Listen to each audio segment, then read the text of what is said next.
ওকে, আপনার নাম? আমার নাম মোসাম্মদ ময়না আক্তার। মোসাম্মদ ময়না আক্তার। বয়স কত? বয়স 21 বছর। 21 বছর বয়স। বর্তমানে কোথায় থাকছেন? বর্তমানে আছি মিরপুর 2 নম্বরে। মিরপুর 2 নম্বরে। আর আপনার জন্ম জেলা? জন্ম জেলা বাগেরহাট। বাগেরহাটে। আপনি আজকে সিক্রেটসে যে গল্পটা আপনি বলতে এসেছেন এখানে, আপনি লাখ লাখ মানুষ এটা শুনবে, আপনি জানেন ঢাকা এফএম সারা বাংলাদেশে শোনা যায়, এবং আপনার সামাজিকতার জায়গাটা থেকে সেটা অনেকটাই একটু ঝুঁকিপূর্ণ। হ্যাঁ, ঠিক আছে। এবং আপনার গল্পটাও আমি জানি। কেন বলতে আসলেন? প্রথম প্রশ্নটা আসলে এটাই করি, সবাই কি করি, আপনাকেও করলাম। কেন বলতে আসলাম, আমি আজকে 3 বছর ধরে এই গল্পগুলো শুনি এবং শুনে আসতেছি। আসার পর হঠাৎ করে আমারও মনে হয় যে আমার তো জীবনে এত ঝামেলা গেছে, আমার জীবনের উপর এত কষ্ট গেছে, এত অন্যায় অত্যাচার আমার উপর যেতে হয়েছে, সেহেতু আমিও বলতে পারি সবার মতো, যেহেতু না আমার উপর যা হয়েছে, আমার সাথে যা হয়েছে, এরকম যেন আর কোনো মেয়ের সাথে না হয়। কিন্তু আমাদের সামাজিকতার জায়গাটা থেকে একটা মেয়ে কতটা বিপদগ্রস্ত হয়ে ভুল পথে পা বাড়ায়, তার চেয়ে বরং কি ভুল সে করলো সেটাই বেশি দেখা হয়। তারপরেও আপনি এই ঝুঁকিটা নিচ্ছেন কেন, সেটা বরং আমরা পুরো গল্পটা যখন আজকে আমাদের দর্শক এবং শ্রোতা, দর্শক বলি কারণ ফেসবুক ইউটিউবে এই গল্পগুলো আপলোড হয়, যখন আমরা বলবো তখন আপনারা বুঝতে পারবেন যে আসলে কেন সেই ঝুঁকিটা নিচ্ছে। তো ময়না, আমরা শুরু করি, এবং যেখান থেকে আপনার বলার আছে আপনি মন খুলে বলুন আপনার গল্পগুলো। আমরা থাকতাম কক্সবাজার, আমার জন্মই কক্সবাজার হয়েছিল। যখন 4 বছর বয়স, আমার আব্বু আম্মু সবাই আর কি আমাদের স্থানীয় এলাকায় আসবে খুলনায় আসার সিদ্ধান্ত নেওয়ার পর, যেহেতু আসলো খুলনায় চলে আসে তারা সবাই। আসার পর আমার একটা ভাই হওয়ার পরে সেই ভাইকে নিয়ে আমরা বেশ ভালোই থাকি, সুখে থাকি। হঠাৎ করে আমাকে স্কুলে ভর্তি করা হয়। আমি স্কুলে লেখাপড়া করি। ক্লাস 3-তে যখন উঠি, ক্লাস 3-তে ওঠার পর আমার আম্মুর বোন, মেজো বোন, আমার খালামণি আর কি, খালামণির একটা মেয়ে থাকে, কলেজে লেখাপড়া করতো, সে হঠাৎ করে বিষ খেয়ে মারা যায়। আচ্ছা, আপনার বাবা কি করতেন? আমার বাবা একজন মাছের ব্যবসা করে। মাছের ব্যবসা করতেন। আচ্ছা, ঠিক আছে, বলেন। তারপর আমার যেহেতু খালার মেয়ে মারা যায়, তখন আর কি তারা মেয়ের শোকে আর কি সব অসুস্থ হয়ে পড়ে। যে একটাই মেয়ে ছিল, একটা ছেলে। আপনার খালাতো বোন? হ্যাঁ, একটাই মেয়ে ছিল, মারা যায়, যেহেতু অসুস্থ হয়ে পড়ে আমার খালা। জি। তারপর থেকে ওনারা আর কি আমার আম্মুর তো বলে যে তোর তো 3টে মেয়ে, তোর একটা মেয়ে আমাদের কাছে এখন দিয়ে দে, ওকে আমরা বড় করি, লেখাপড়া করাই, তারপর যদি কখনো মনে করিস যে তোর মেয়ে তোর কাছে ফিরে যাবে।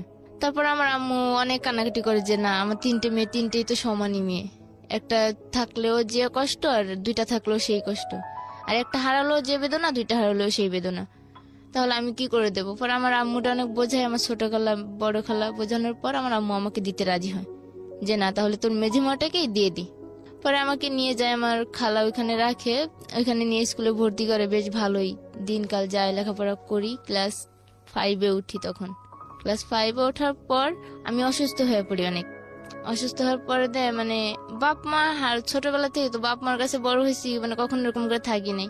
থাকতে থাকতে তেমন একটা কষ্ট হইতো, আর আম্মুর জন্য সবসময় কান্নাকাটি করতাম যে আম্মুর কাছে যাবো, আম্মুর কাছে। ওরা বলতো যে না, তোর আম্মু তো এখানেই আছে, মেজো খোলারে আম্মু বলতো। তারপর থাকতে থাকতে অসুস্থ হয়ে পড়ার পর হঠাৎ করে একদিন আমার আব্বু আমাকে নিতে যায় আমার খালার কাছে।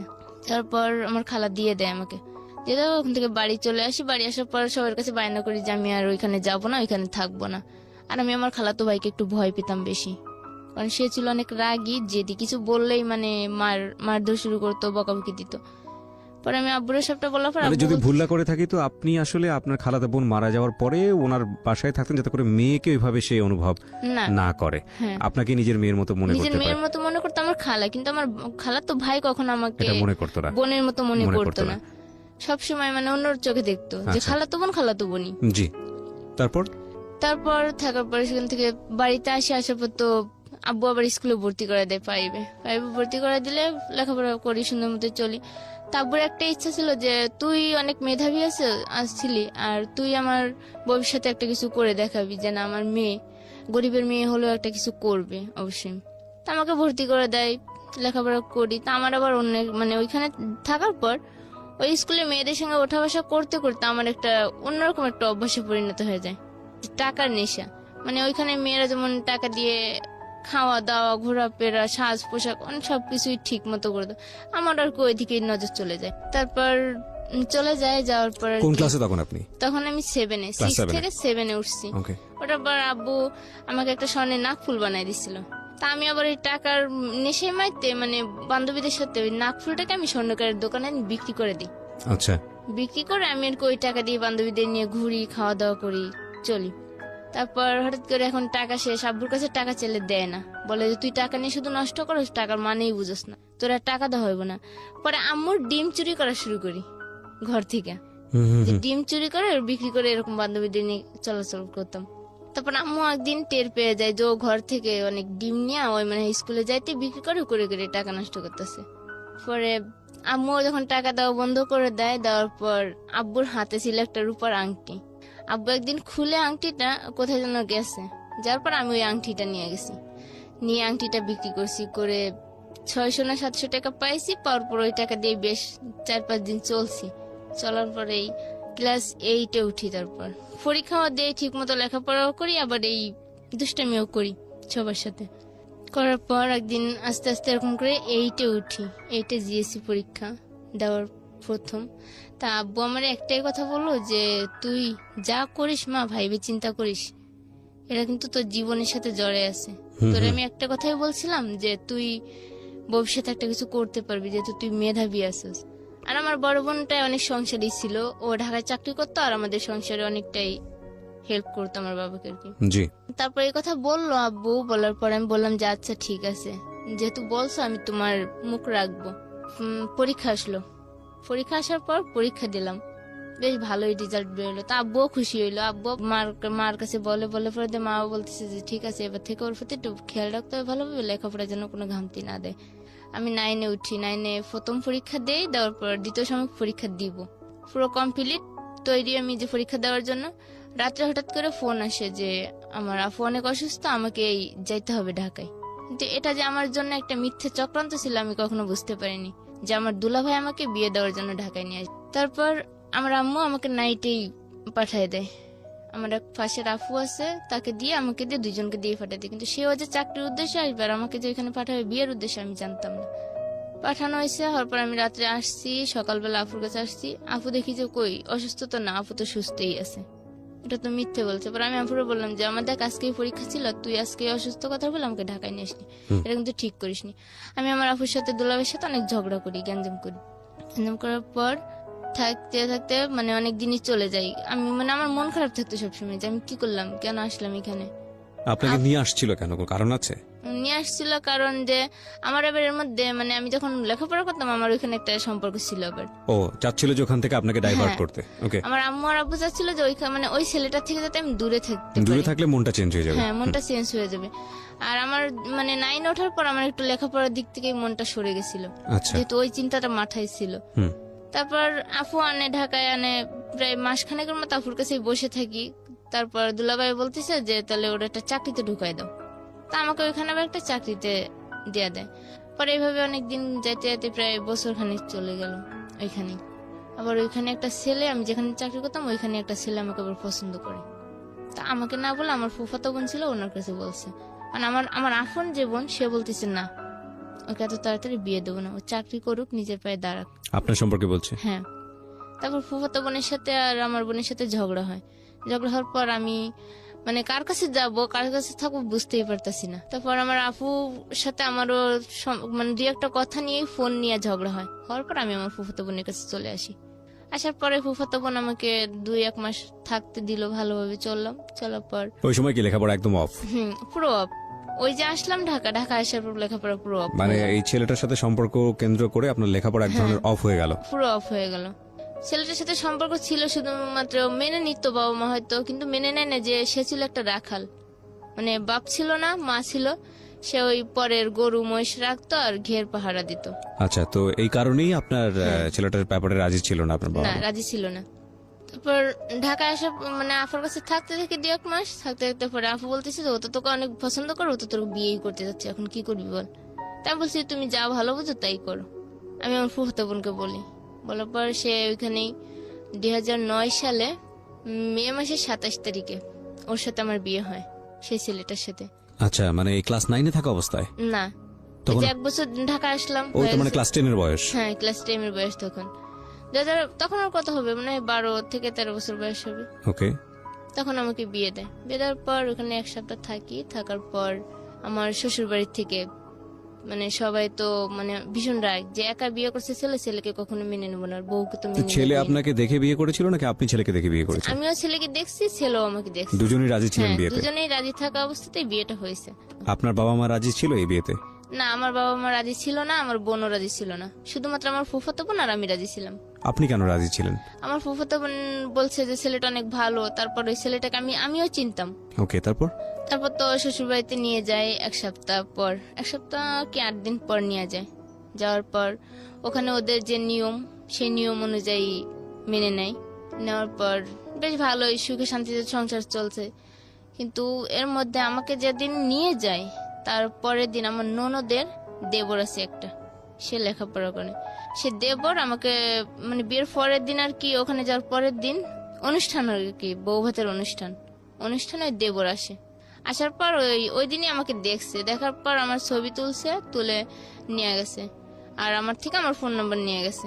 যেহেতু বলছে ভাবির ভাইয়ের বউ, তাহলে তো আমারও বিয়ান হয়, তাহলে আমি ফোন নাম্বার নিয়ে যোগাযোগ অবশ্যই করতে পারি। তো আমার সাথে ফোন নাম্বার নিয়ে গেছে। আর ওই দিন থেকে মানে ওর একটু নজর যে কুদৃষ্টিতে ছিল আমি টের পাইছি। ওই দিন থেকে বিয়ে হওয়ার পর থেকে সে যেদিনই কলেজ আসতো, কলেজ শেষে একবার হলো আমাদের বাড়িতে আসতো, এসে দেখা করতো, কথা বলতো, মানে অন্যরকম কথা বলতো যে আপনাকে আমার ভালো লাগে, এই ছেলের সাথে আপনি কেন সংসার করেন, ও তো দেখছেন কালো দেখতে, চিকনা, কেমন রোগাটে দেখায়। আমাকে রোগাটে হলো, মানে আমি আবার তখন এটা বুঝতাম যে একটা ভালো ছেলে ছিল আমার স্বামী, মানে কোনো চা সিগারেট পান কোনো বাজে আড্ডা নেশা কিছুই করতো না, মানে এই দিক থেকে 5 ওয়াক্ত নামাজ পড়তো, অনেক ভালো ছিল। এটা যখন বুঝতে পারি তখন আমাকে আমার স্বামী সম্পর্কে বাজে বাজে কথা বলতো। তারপর আমার স্বামী আবার আমাকে রেখে ঢাকায় চলে আসে চাকরি করার জন্য। এই সুযোগটা উনি প্রায় দুপুর বেলা বাড়িতে যেত। তা আমার ননদের আবার একটা ছোট ছেলে ছিল, তা আমি বাড়িতে গেলে কি করতাম, আমাদের গরু ছিল তো অনেক, দুধ দোয়াইতো। তা আমি ওই ননদের ছেলের জন্য প্রতিদিন যখন যাইতো আমি দুধ দিয়ে দিতাম, ঘরে খাবার থাকলে খাবার দিয়ে দিতাম, কিংবা দোকান থেকে ফোন করে খাবার এনে দিয়ে দিতাম। যেহেতু আমার ননদের ছেলে মানে আমারই ছেলে, আমি সেরকম ভাবেই দেখতাম তাকে, করতাম। আর আমার ভাসুর আমাকে অনেক বিশ্বাস করতো আর অনেক ভালোবাসতো, নিজের বোনের মতো। মানে আমার স্বামী যেটা আমাকে না দিত, যে এই জিনিসটা পড়লে আমার বউকে ভালো লাগবে, সেই জিনিসটা আমার ভাসুরে দিত আমাকে, যে ওই তো আমার ছোট বোন, ওকে ছোট বোন হিসাবে দিই, বা এই জিনিসটা পড়লে ওরে ভালো লাগবে, এই জিনিসটা দিলে হয়তো ওর মনটা ভালো থাকবে। যেহেতু বাবা মা অনেক দূরে, কিশোরগঞ্জে বিয়ে হয়েছিল আমার, আর বাড়ি ছিল খুলনা, মানে আমাকে কোনো কিছুর অভাব বুঝতে দিত না আমার ভাসুরে। এভাবে থাকতাম। থাকার পর উনি গ্রামের লোকজন যখন এরকম বলা বলি করে, তা আমার ভাসুরে আমাকে একটা কথা বললো যে হাজেরা তুমি একটা কাজ করো। আমাকে কি দাদা ভাই বলেন? বলতেছে যে তুমি তোমার মনের মতো করে একটা মেয়ে খোঁজো। আমি বললাম যে হঠাৎ করে দাদা ভাই এই কথা বললেন আপনি? কই কি হ্যাঁ দেখো না, লোকের জন্য কত কিছু বলে, তাহলে আমি বিয়ে করব। তো হঠাৎ করে আবার আমাদের বাড়ির পিছনে একটা বাড়ি আছে, নাম সুজন ভাই বলে। তো সুজন ভাই শালি আবার ওই দিন বেড়াতে আসছে, দেখো তো ওই মেয়েটাকে চিনো? আমি বললাম না দাদা ভাই আমি তো চিনি না, আজকেই দেখলাম প্রথম। পরে বলতেছে মেয়েটার বিষয়ে খোঁজ নাও তো, দেখো তো কে। তা আমি আবার আমার শাশুড়িকে বললাম, ঘরেতে বললাম, আমার শাশুড়ি সুজন ভাইয়ের বাড়ি গেল, যে দেখলো যে সুজন ভাইয়ের শালি হয় ওটা। বলার পর দাদা ভাই ওই মেয়ের প্রতি তার মন গেছে। তারপর আমরা বলছি তাহলে তুমি আব্বা আমারে বলো, আমি ওই মেয়ের এখন বিয়ের প্রস্তাব দিছে। বিয়ের প্রস্তাব দিলেই তাদের বিয়ে হবে। যেদিন গায়ে হলুদ, মানে সবাই গায়ে হলুদ নিয়েই ব্যস্ত আছে, ব্যস্ত থাকার মধ্যে আমার ওই ননদের দেবর আসছে ওই দিন আবার। তা আমি আবার দুষ্টামি করে তাকে হলুদ মাখাইতে গেছি। আমি যখন তাকে হলুদ সে রুমে বসা, সে আর তার একটা চাস্তো ভাই রুমে বসা, আমি হলুদ মাখাইতে গেছি। তা তার প্রথম গালে যখন হলুদ মাখাইছি, সে আমার হাত ধরছে, ডান হাতটা ধরে আমাকে টান মারছে, একটা টান মারলে আমি আবার খাটের উপর পড়ে গেছি। পরে যাওয়ার পর আমি হয়তো বুঝতে পারলাম যে না, এই লোকটা তো ভালোই না, আসলে ওর মধ্যে যে কোনো কুমতলব বাড়তেছে। যে লোকটা আপনার কন্টিনিউয়াসলি আপনার বাসায় আসতো, যে হয়তো যে কোনো কুমতলব বাড়তেছে। নাম কি ছিল? নাম ছিল কাঞ্চন। কাঞ্চন, ওকে। মাখানকে হলুদ টলুদ দেওয়া শেষ, গোসলও শেষ, সবার খাওয়া দাওয়া রেডি। পরের দিন সকালে বউ আনতে যাবে। বউ আনতে যাওয়ার দিন উনি ইচ্ছা করে ওনার শার্টটা লুকাইছে আমার রুমে, লুকায় শার্ট পাইতেছে না। আর আমার বলতেছে ভাবি দেখো তো আমার শার্টটা কোথায় গেছে, আমি তো শার্ট পাইতেছি না। আমি কি করে বলবো, আপনার শার্ট তো আপনিই রাখছেন, আমি তো আর জানি না। আমি বলে আমি বলতে তোমার ভাবিকে ডাক দাও। বলতেছে যে না আপনি দেখেন না, আপনি দেখলে সমস্যা কি, ভাবি তো আমারও ভাবি। তাই বললাম আচ্ছা ঠিক আছে। পরে পায় না করে এর মধ্যে আবার আমার স্বামী আসছে। আসার পর উনি বলতেছে যে ইয়েছে আমার শার্টটা এনে দাও তো রুম থেকে। পর আমি ওনার শার্টটা আনতে যাই, দেখি আমার ওনার শার্টটা ওইখানে। কিন্তু এই শার্ট রাখার মানে ছিল যে আমার স্বামীর মনে সন্দেহ ঢুকানোর, আচ্ছা, যে এই শার্টটা যদি খুলে রেখে আসি তাহলে হয়তো রতন ভাই কিছুটা হলেও বুঝতে পারবে যে এই শার্ট এই ঘরে আসলো কি করে। তখন আমি দুটো শার্টই এক হাতে নিয়ে বেরোইছি। বেরে আমার স্বামীর শার্টটা যখন তার হাতে দিয়ে ওই শার্টটা দিতে গেছি, তখনই তার মনে একটা কেমন জানি মুখটা অন্ধকার হয়ে গেল, হাসি মুখটা। আপনার হাজবেন্ডের? হ্যাঁ, হাসি মুখটাই যেমন একটা অন্ধকার দিয়ে আসলো। তখন আমি বুঝতে পারলাম যে কি হচ্ছে, আমি তো বুঝতেছি না কেন ওই লোকটা হঠাৎ করে হাসি মুখটা অন্ধকারে নিয়ে গেল। নিয়ে যাওয়ার পর ওনাকে শার্ট দিলাম, দিলে ওনারা সবাই চলে গেল বউ আনতে। বউ নিয়ে রাত্রে ফেরে, সবাই আসে রাত্রে। আসার পর রাতে সবাই মানে ছেলের বাড়ি তো পরদিন বউ ভাত, মানে সবাই যাদের কাজ নিয়ে ব্যস্ত। তা আমি আবার ওই দিন হঠাৎ করে গোসলখানা থেকে হাত মুখ দিয়ে আসতে গেলে মাথা ঘুরে পড়ে যায়, কলপাড়াই পড়ে যায়। পড়ে যাওয়ার পর ওই কান শোনে যে আমার সবসময় ফলো করে, কিন্তু আমি বুঝতে পারি না। পড়ে যাওয়ার পর ওই আমাকে কোলে করে ঘরে নিয়ে আসে, আইনা আমাকে আমার রুমে শুয়ে দিয়ে আমার স্বামীকে ডাক দিলে পরে বলতেছে, দেখেন ভাবি তো এখানে কলপাড়ে পড়ে গেছিল, আমি ধরে নিয়ে আসছি। তখন মানে আমার স্বামী আরো অবাক হচ্ছে যে কি ব্যাপার, আমার বউ পড়ে গেছে অথচ আমারে ডাকলো না, ও কোলে করে নিয়ে আসলো, কারণটা কি। পরে ডাক্তার ডাকে আমার শ্বশুরে, ডাক্তার ডাকার পর ডাক্তারে বলে যে আমি প্রেগনেন্ট। এখন সবাই খুশি, যে একটা খুশির মধ্যে আরেকটা খুশির সংবাদ, মানে সবাই অনেক খুশি হয়েছে। তারপর সেদিনের পর থেকে আমাকে আর কেউ কোনো কাজ কাম করতে দিত না, সবাই মানে সবার চোখেই রাখতো। তারপর আমার বাবা মা বিয়ের শেষ, আমার বাবা মা চলে আসে বাড়িতে। আসার পর ওই যে দেবর, ও ওই দিন শুনছে যে আমি প্রেগনেন্ট হয়েছি, ওই দিনের থেকে ওর মন গেছে আরো নষ্ট হয়ে, যে প্রেগনেন্ট হলে তো পরবর্তীতে অন্য কিছু সমস্যা দাঁড়ায় যেতে পারে। ও কি করে, আমার যা যখন বাপের বাড়ি যায় তখন আমাদের বাড়িতে ঘন ঘন আসে আমাকে হাত ধরে টানে, আমাকে জড়িয়ে ধরে, মানে নেগেটিভ সাইডের থেকে মানে অন্যরকম নিয়ে যেতেছে যে কি করতেছেন। আমি বারবার মনে করি, দেখেন আপনি যে বুঝতেছেন সবকিছু দেখতেছেন, আমি অন্য একজনের স্ত্রী, আর এখানে আপনার ভাবি আছে, আপনার সংসার আমার ননদ আছে, আর আপনার ননদের ভাইয়ের ঘরে আমি আছি। আমরা কিন্তু দুটো পরিবার এক, কিন্তু এমন কোনো কাজ করবেন না যাতে দুটো পরিবারের সম্পর্ক ছিন্ন হয়। কিন্তু উনি আমাকে অন্যটা বোঝাতেন, কয় কিচ্ছু হবে না, আপনার সাথে শুধু আমি এনজয় করবো, বা আপনি আমার সঙ্গে এনজয় করবেন। আমাকে দেখেন আমার এনজয় করার মতো মানুষ আছে, আমার স্বামী যথেষ্ট আমার জন্য, আর আমিও তার জন্য যথেষ্ট। কিন্তু এরকম করে 2-4 দিন যখন বুঝায়, সে আমাকে হুমকি দেয় যে আমার স্বামীকে বললে আমাকে সরাই দেবে, ওই ফ্যামিলিতে আমাকে আর রাখবে না। হুমকি দেওয়ার পরে আমি আমার স্বামীকেও বলতে পারি না এই বিষয়টা, কারোর কাছে আমি শেয়ার করতে পারি না, যে কার কাছে শেয়ার করবো যদি কেউ কখনো সন্দেহের তালিকায় নিয়ে যায়। কিন্তু হাজবেন্ডের সঙ্গে তো আপনার শেয়ার করা উচিত ছিল, কিন্তু আমি তখন শেয়ার করিনি। ওকে, কিন্তু শেয়ার না করাটাই ছিল আমার জীবনে হয়তো ওই ভুল প্রথম। বাচ্চাও হয়েছে রোজাতে বাচ্চা হওয়ার পর আমার আব্বু আম্মু সবাই গেছে আমাকে দেখতে। যার পর দেখে ঠিক আম্মু বলতেছে, তুই 1 মাস গেলে জামাইকে নিয়ে বাড়িতে আসিস। তাই আমি বললাম যে আমি কি করে যাবো, প্রথমবার যাবো বাড়িতে, তুমি কাউকে না কাউকে পাঠাও, আমি তারপর যাবো। তা আমার একটা খালাতো ভাই ছিল, হাফিজুল নাম, সে খালাতো ভাই আমার বাবা আর আমার ভাই যায় আমাকে আনতে। যার পর মেয়েকে নিয়ে আমরা বাড়িতে আসি, তখন মেয়ের বয়স 2 মাস হয়তো। মেয়ে নিয়ে আমার বাড়িতে আসি, আসার পর বেশ কিছুদিন থাকার পর আবার কিশোরগঞ্জে চলে যাই। অনেক দিনই কেটে যায়, তখন আর কি আমার স্বামীর সাথে আমার একটু মন কলাকালি, মানে আমার স্বামী ওই যে সন্দেহগুলো তার মনের মধ্যে বাইরে রয়েছে, যে আর যে কাঞ্চন বাড়িতে কখনোই আসতো না, সে কাঞ্চন কেন বাড়িতে প্রতিদিন আসে। সে আমাকে 2-1 দিন কথাগুলো জিজ্ঞেস করেছে যে কাঞ্চন ভাই বারবার আসে কেন, বলতে পারো? আমি বলি যে না, হয়তো আত্মীয় সম্পর্ক বাড়ছে, আগে তো হয়তো বাড়িতে মানুষ ছিল না, গল্প করার মতো কেউ ছিল না, এখন হয়তো আসে, আমি আছি, আমার বড় ভাবি আছে, তাই সে আসে।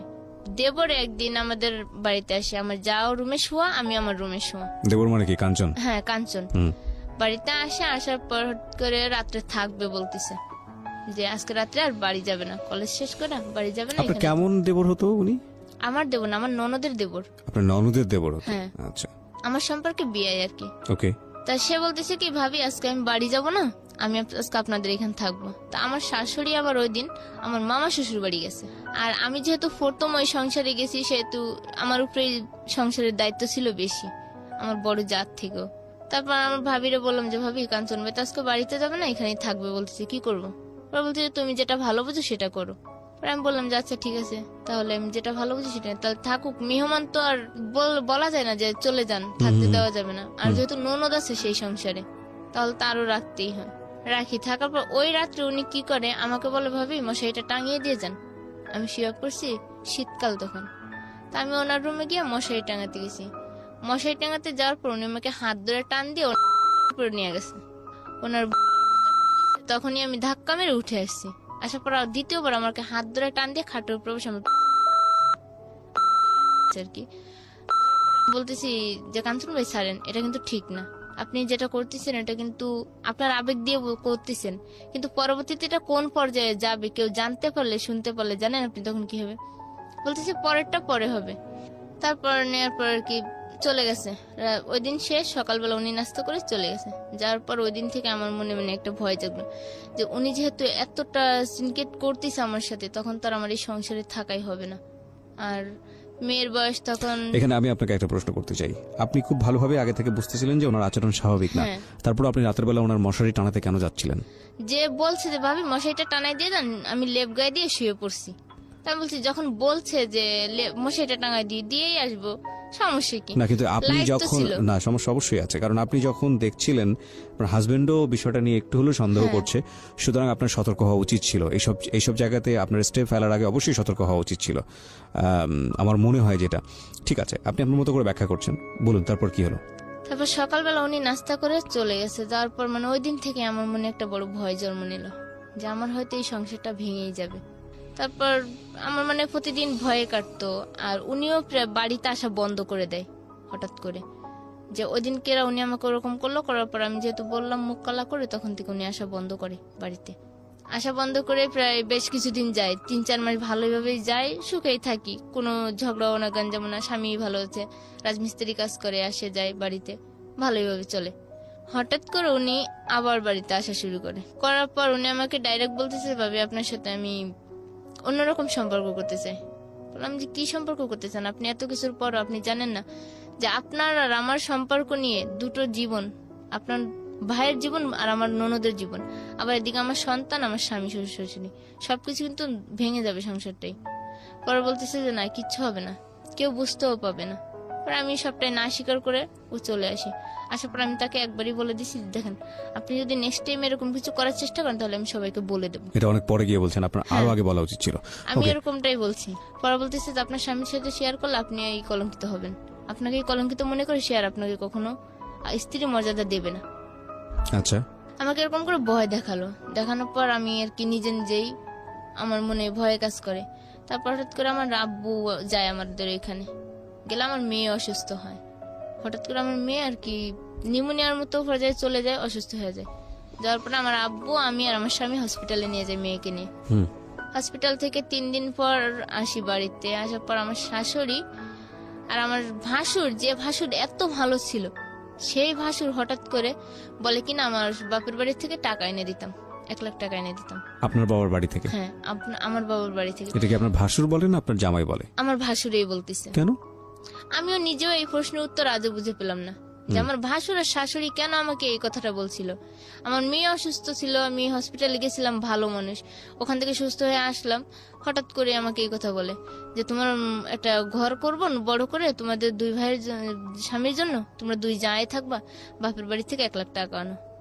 বলতেছে শিখার বাপের বাড়ি থেকে 50,000 টাকা আনছে, 1 ভরি স্বর্ণ আনছে, তো তুমিও না হয় বাপের বাড়ি থেকে 1 লাখ টাকা নিয়ে আসো। তা আমি বললাম যে হঠাৎ করে এই কথা বলতেছেন, আর আমাদের কিভাবে সম্পর্ক হয়েছে, বিয়ে হয়েছে, কিভাবে সংসার করতেছে, আপনি আমার বাবা মার সম্পর্ক জানেন, যে আমার বাবা কি হালে আছে বা তারা কিভাবে চলে, তাদের তো বড় ছেলে নেই, বড় 3 মেয়ে, ছোট ছেলে। বলার পরে আমাকে ওই আমার বাবার সামনেই আমার শাশুড়ি আমাকে জুতা দিয়ে একটা বাড়ি মারে, যে বাবা আমাকে ছোটবেলা থেকে বড় করলে একটা গায়ে ফুলের আশ লাগতে দিল না। হয়তো আমার মা আমাকে মারছে, কিন্তু বাবা কখনো মারেনি। আর সেই বাবার সামনে আমাকে জুতা দিয়ে মারলো, আমার বাবার চোখ থেকে পানি পড়লো। আমি এই কষ্টে ঘরে যেয়ে কাঁদতাছি, আর মেয়েকে যখন শোয়া দিয়েছি মেয়ে কান্দা উঠছে, অসুস্থ তো একটু সুস্থ হয়েছে, কাঁদতাছে। তারপর আমার বাবা ওই দিনই রাত্রের বেলায় আমাকে বললো যে মা আমি চলে আসছি, আমি আর কোনোদিন তোর এই বাড়িতে আসবো না, আর তুই যদি আমাকে বাবা বলে কোনদিন মেনে থাকিস তা তুই যাস আমার কাছে, আমি কেন, আমার ফ্যামিলির কেউ আর তোর কাছে আসবে না। আমার বাবা এই কথা বলে চলে আসে রাত্রেবেলায় বাড়ি থেকে। যে বউকে দিয়ে কখনো বাইরের একটা কাজ করায়নি, সেই বউকে দিয়ে এখন গরুর জন্য ঘাস আনে মাঠ থেকে, আবার রান্না বাড়া, মানে সমস্ত কিছু, মানে আমাকে এমন ভাবে চাপ দিছে যে হঠাৎ করে আমি নিজেও বুঝতে পারিনি যে এই সংসার এইভাবে এলোমেলো হবে। থাকার পর আমি আস্তে আস্তে, মানে আমাকে যখন মারধর অনেক শুরু করলো, আমি আর কি আমার আব্বুরে ফোন দিয়ে বললাম, যাবো আমি আর এই সংসার করবো না, আমি চলে আসবো বাড়িতে। তা বলছে যে ঠিক আছে তুই চলে আয়। আর আম্মুরেও বললাম, আম্মুও বলতেছে তুই চলে আয়, তোর আর এখানে থাকা লাগবে না। আমার স্বামীরা বললো তুই মেনু মুন্সির কাছে যা, যে মেনু মুন্সিরে ডাক দে, তোদের তালাকটা এখানেই হয়ে যাক। কি বলেন? আমার শাশুড়ি যখন এই কথা বললো, আবার বলতেছে যে এই মেয়ে তো আমার ছেলের না, এই মেয়ে তো তাহলে অন্য কারোর। মানে আমার মেয়ের, আমাকে তো অপবাদ দিচ্ছে, কিন্তু তারপর আমার মেয়ের প্রতিও মানে এমন একটা কথা বলছে। তখন আমার মনের ভিতরে একটা পুরো ঘৃণা জন্ম নিল যে আমি আর এই সংসার করবই না, যে আমার মেয়ের নিষ্পাপ নিষ্কলঙ্ক, তার উপর কেন এই কলঙ্কটা দিল আমার শাশুড়িটাও। তারপর আমি ওইখান থেকে সে রাগে অভিমানে, তালাক আর হয়নি, সে মেনুমুন্সি ডাকতে গেছে, যে আর পাইনি, না পর চলে আসে।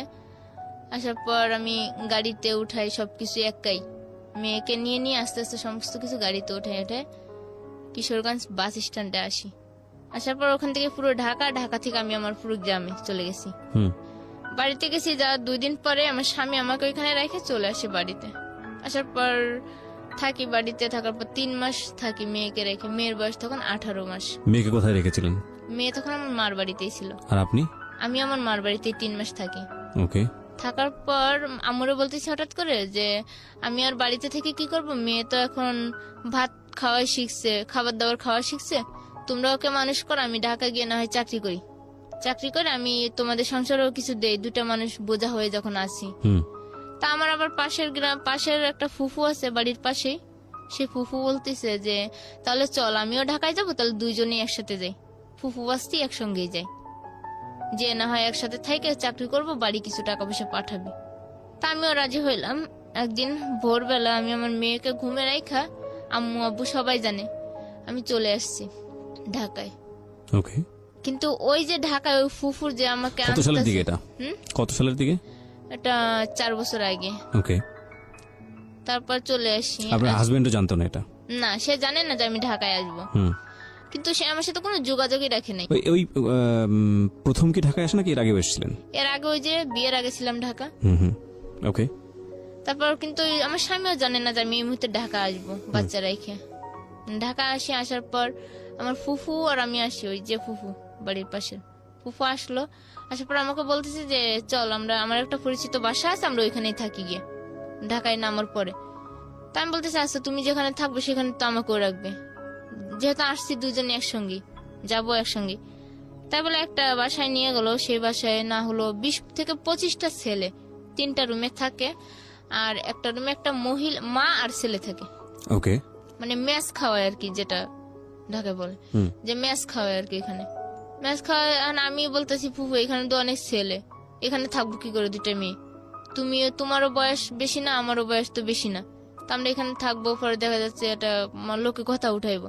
তা আমার বলে কি তুই এত জ্ঞান দিস না, যা করার সেটা কর বলে ভিতরে গেছে। রাত্রে থাকছি, সকালবেলা আমাকে বলে কিনা যায় ফিলেট বাটিগুলো ধুইতে, যে তুই আফার ঘরে যাবি, যাই ফিলেট বাটিগুলো ধুয়ে নিয়ে আসবি। তাই আমি বলতেছি আবার কোন ধরনের কথা, আমি কেন তার ফিলেট বাটি ধুইতে দেবো, আমি আসছি চাকরি করার জন্য, আমি তো আর কারোর ঘরে ফিলেট বাটি ধোয়ার জন্য আসিনি ঢাকায়। তাও আমি ওই সারাদিনটা ওইখানে যেমনে বলছে যে ফিলেট বাটি ধো, খাবার নিয়ে আয়, পানি নিয়ে আয়, আমি আনছি। কই যে তোমার চাকরি করতে হইব, একদিন তোর করলে সমস্যা নেই, একদিন না হয় কাজ করলাম, তাতে কি হয়েছে, কাজ করি। পরের দিন আমাকে দিয়ে এরকম মানে ফিলেট বাটি ধোয়াইবো, কাজ করাইবো, সমস্ত কাজ মানে এখন আমার দিয়ে করানোর চেষ্টা করতেছে। তাই আমি বললাম যে আমি আর এখানে থাকবো না, আমাকে চাকরি দিলে দাও, না দিলে আমি চলে এসেছি বাড়ি। তা আমারও বলতেছি কি যে এত জোর গলায় কেন কথা বলতেছিস, ঢাকা শহর আইসো 2-1 দিন থাকলে পরেই তো চাকরি পাবি, মানুষকে আইসেই চাকরি পায়। আমাকে চাকরি তো চেষ্টাও করা লাগবে, খোঁজা তো লাগবে, যে কোনো গার্মেন্টস বলো ফ্যাক্টরি বলো সেখানে তো যাওয়া লাগবে, নাকি বাসায় বসলে কেউ চাকরি দিয়ে দিবে। পরে আমার অনেক কথা শুনাইলো, বকা দেওয়ার পর আমি আর কিছু বললাম না। তা আমি সন্ধ্যাবেলায় পানি আনতে বলছে, মানে পানি আনতে গেছি। পানি আনতে গেলে ওই ম্যাচ থাকে যে পোলা, সেখানে একটা পোলা আর কি আমার হাত ধরছে, বলতেছে দেখি তোমার জগটা, বলে আমার হাতটা ধরছে। ধরার পর আমি বুঝতে পারি যে তাহলে তো এই তো আরেক ঝামেলা, এ তো আরেক কাঞ্চন। হ্যাঁ এ তো আরেক কাঞ্চনই পরিণত হচ্ছে। বলার পর আমি আর ফুফুরে বললাম যে ফুফু দেখ এই ছেলেটা না আমার হাত ধরছে। পরে কি ধরলে না, হাতই ধরছে, তাতে সমস্যা কি?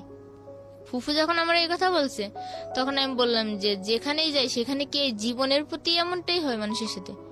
আরে মানুষের শরীরের প্রতি কি মানুষের চোখটাই পড়ে আগে? কেউ কি কারোর মন বোঝে না যে কে কোন কষ্টের কারণে কোথায় আসে? তা ফুফু বলার পর আমি রাতটা থাকি। পরদিন সকালে আমি আমার বাড়িতে ফোন করে আমি আমার বাপ মারে সবটা জানাই যে ফুফু আমার চাকরি দেওয়ার কথা বলে আনছে কিন্তু চাকরি দিচ্ছে না, এরকম করাচ্ছে আমার দিয়ে।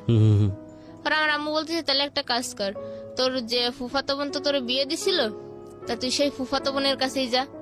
আমি গেছিলাম নারায়ণগঞ্জ ভুলাইলে, আর এখন আমার বলতেছে পোস্ত খুলে আসতে আমার আব্বু যে তোর ফুফাতো বোন আছে যখন তার কাছে যা, সে হয়তো চাকরি দিতে পারবে, এখানে সে থাকে এরকমটা না কইরা।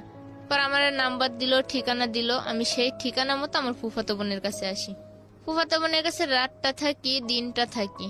পরদিন দেখি যে আমার ফুফাতো বোনও ওই অবস্থার মানুষ, তার রুমেও ছেলেরাও আসা যাওয়া করে। ওকে ওকে। ছেলেরা আসা যাওয়া করতেছে, ফুফাতো বোনের গায়ে ওড়না থাকে না, ঠিক মতো জামার কোনো ইয়া থাকে না, মানে মানে অন্যরকম ভাবে সে। আমার এগুলো দেখা আরো 3টা ছেলে, তার একটা ছেলে বিয়ের উপযুক্ত, 2টো ছেলে অনেক মানে 10-12 বছর করে বয়স এক একটার। তারপর তার স্বামী আছে, স্বামী থাকা সত্ত্বেও সে অন্য পরপুরুষের সাথে বাজে আড্ডা, বাজে কথাবার্তা বলতেছে। আমি রাত থাকি, দিন থেকে এরকম করে ফিরে 1 সপ্তাহ চলে যায়। আমাকে একটা চাকরিও ধরায় দেয়। আবার চাকরি করি আমি দিনের বেলা, বিকাল বেলা আমি নাইট শিফটে কাজ করি। তা আমি দিনের বেলা আমি ঘুমাই রয়েছি। আফার রুমে একটা পুরুষ লোক আসলো, দেখলাম। আসার পর আমি একটু মানে আওয়াজ পাইছি যে একটা পুরুষ আসছে। কেউ নাই রুমে, আমি একা শুয়া আর আমার একটা ভাইগনা বসা। পুরুষ লোকটা দেখার পর আমি বললাম যে হয়তো যে কোনো কারণে আসছে, আফারে খুঁজতে আসছে। তা আমি আবার বললাম যে সবুজ দরজার পর্দাটা ফেলে দাও বাবা। তো আবার পর্দাটা ফেলার পরে আমি শুয়ে রয়েছি। ওই লোকটা পিছন থেকে আইসেই আমার গালে একটা দিছে। তখন তো আমার মানে অন্যরকম দেওয়ার পর আমি বলতেছি যে কিরে সবুজ এটা কে করলো? পরে কি রফিকুল কাকাই করছে। আমি তা তুই দেখোস না যে লোকটা ঘরে আসছে, তুই দিবি না? আর এরকম করে আমার গালে টাচ করলো, তুই তো কিছুই কইলি না।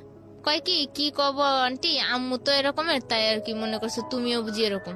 তাহলে আমি বলছি তোর আম্মু এরকম তুই জানিস, জানা সত্ত্বেও তুই তোর মারে প্রশ্রয় দিস কেন?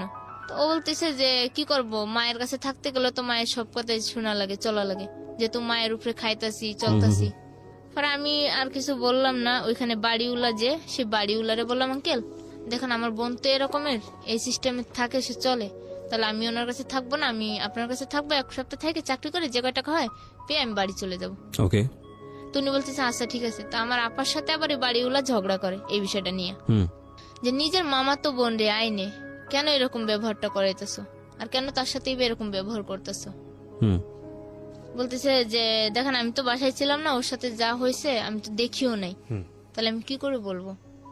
তারপর বাড়িওয়ালার সাথে যখন ঝগড়া হয় আমার আপুর সাথে, ঝগড়া হওয়ার পরে বাড়িওয়ালা বলতেছে যে তোর কাছে আর মেয়ে রাখবো না, মেয়ে আমার কাছেই থাকবে, আমার কাছে থেকে চাকরি করবে, আর মেয়ের যেহেতু একটা বাচ্চা আছে, বাচ্চা দেখাশোনাও করবো আমরাই, বাড়িতে যত টাকা লাগে আমরাই দিব। তা বাড়িওয়ালা যখন এই কথাটা আমাকে বলে আমার একটু বিশ্বাস আছে যে না এই লোকটা হয়তো ভালো হবে। আর আমার আফু একটা কথাই বললো যে যাচ্ছে যখন যা আমার কাছ থেকে ছাইড়ে, কিন্তু আমার এখানে যতটা যা দেখছো তার থেকে কিন্তু দ্বিগুণ পাবে এখানে। তা আমি আর অতটা কিছু মনে করিনি, যে হয়তো আফু আমার রাখার জন্য রাগ করে হয়তো এই কথা বলছে, ওনার কাছে রাখার জন্য আমাকে রাগ করে হয়তো এই কথাটা বলতেছে। তারপর আমি বললাম যে আচ্ছা ঠিক আছে, তোমার কয় টাকা আসছে কয়দিন আমাকে বলো, আমি দিয়া দিচ্ছি। তা আফু বলতেছে আমার 1000 টাকা হয়েছে এই 6-7 দিনে। তাই আমি বললাম যে ঠিক আছে আমি তোমার 1000 টাকা এখনই দিয়ে দিচ্ছি। তাই বলে আমি ব্যাগ থেকে 1000 টাকা বের করে আমার আফুরে দিয়ে দিচ্ছি। দিয়ে আমি ওই বাড়িওয়ালার বাসায় উঠলাম।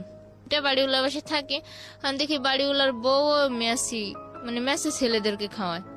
অনেক ছেলেরা আসে যায়, খায়, ভাত নেয়। আর ওই বাড়িওয়ালার একটা ছেলে ছিল জাহিদ নাম করে। জাহিদ আবার আমার আফু কয়ে ডাকতো, অনেক ভালো ছিল ছেলেটা।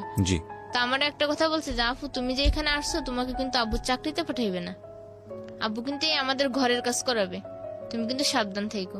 তাই আমি বললাম যে তুমি তোমার আব্বুর বিষয়ে এরকম কিছু বলতে পারতেছো কি করে, তোমার আব্বু তো অনেক ভালোই আছে, কথাবার্তায় যা দেখলাম অনেক ভালো। কয় কি তুমি আমার আব্বুরে চিনো না, আব্বু কিন্তু গাঁজা খায়। আর আব্বু গাঁজা খাওয়ার এই মাথায় ঠিক না থাকলে তো কখন যে কি করে বসে তার কিন্তু ঠিক নেই। ওকে। আমার আম্মুর উপর কিন্তু অনেক অত্যাচার করে, আবার আম্মুদের দিয়ে টাকা ইনকাম করায়, এই যে মেস খাওয়ায়, আর এই টাকা নিয়ে আব্বু গাঁজা খায়। তা আমি বললাম যে আমার জীবনটা কি এতই মানে অচল হয়ে যাচ্ছে আর দিন দিন, আর মানে এতই একটা থেকে আরেকটা, আরেকটা থেকে আরেকটা। আর একটা ঝামেলা শেষ না করতে আরেকটা ঝামেলা আমার উপরে এসে পড়তেছে, যে আমি কি এমন পাপ করছিলাম জীবনে যে আমার জীবনে এত বাধা আসতেছে আর এত বাধা পার হতে হচ্ছে আমারে। ওরা বলতেছে যাচ্ছে যাই করো থাকো। ওই কই ছেলেটা চলে গেছে ওর রুমে যে লেখাপড়া করতেছে, 2-3 দিন থাকার পর আমাকে দিয়ে ওই মেসেরই কাজ করে, তরকারি কাটায়, প্লেট পেটি ধোয়াই, এই করে। আমি কই কিরাম, একদিন বলতেছে আঙ্কেল আমাকে চাকরিতে পাঠাইবেন না, আমার চাকরির ব্যবস্থা করবেন না। পরে বলতেছে যে এখানে কাজ করতে থাক, খাইতে থাক, তোকে মাসে আমরা 1000 করে টাকা দেবো। আর 1000 টাকা তুই বাড়িতে পাঠিস মেয়ের জন্য, আর তুই আমার সংসারে কাজ কর। তাই আমি বললাম যে না, আমি তো আপনার সংসারে কাজ করার জন্য আসিনি, আমি একটা চাকরি করব। আমি তেমন তো না যে অশিক্ষিত, আমি যতটুকু লেখাপড়া করেছি তাতে আমি একটা গার্মেন্টস হলেও খুঁজে নিতে পারবো। পরে এই কথা বলার পর বলতেছে মুখে মুখে কথা বলিস কেন, তো বোনের মুখের উপর কথা বলছে দেখে আমি নিয়ে আসছি, যে না বোন হয়তো খারাপ। আমি তো দেখতেছি তুই ভালো না, আমার বলতেছে। আমাকে দেখেন আমি ভালো আছি, কিন্তু ঢাকা শহরের মানুষগুলি আসলে ভালো না। মানে ওরা চায় ওদের মতো করে আমাকে চালাইতে, কিন্তু আমি তো ওদের মতো করে চলতে পারি না, তাই আর কি আমি সবার কাছে খারাপ হয়ে যাচ্ছি। তো বলতেছে যে আচ্ছা ঠিক আছে, তুই যেটা ভালো মনে কর কর। পরে রাতটা থাকলাম, 2-1 দিন গেছে। যাওয়ার পরে একটা মেয়ের সাথে আমার যোগাযোগ, ওই বাসায় আসা যাওয়া করে একটা মেয়ে, সেলিনা করে নাম। মেয়েটা কালো হলেও মেয়েটা অনেক ভালো আছে আর কেমনি। তা ওই মেয়েটা আমি বলতেছি যে দেখ বোন, এরকম এরকম করে ঢাকা শহরে আসলাম, আজকে প্রায় 1-2 মাস হয়ে চলে যাচ্ছে, তা আমি তো এখনো চাকরি পেলাম না, আর আমার উল্টো নিজের টাকা খরচ হইতেছে। তো বলতেছে কি একটা কাজ করে, বাড়িওয়ালা যে কয় টাকা পাবে বল, আমি দিয়া দিই, তুই আমার সাথে চল, আমি একাই থাকি, রুমে একা থাকি, আর আমি কাজ করে খাই। কি কাজ করে খাস তুই? বলতেছে আমি হোটেলে কাজ করি, হোটেলে তরকারি পাতি কাটি আর রান্না বান্না করি। এই বলছে আছে। তো ওর কাছে যাই, ওখানে থাকি, চাকরি করি, করার পর একটা প্রিন্টের কাজ করি। মানে আমি যেটা বুঝতে পারছি যে নারী ছাড়া একটা মানুষ, না স্বামী সংসার, না নিজের বাবা মা, যেখানে যাকে পাচ্ছেন সেখানে তাকে জড়িয়ে ধরে একটু ভালো করে বাঁচার চেষ্টা করতেছি। কিন্তু ওই মেয়েটার ওখানে থাকলাম প্রায় মাস 2 চলে যায়। যাওয়ার পর ওই মেয়েটার ওখানে থাকতে থাকতে হঠাৎ করে আমার টাকার প্রয়োজন হয়।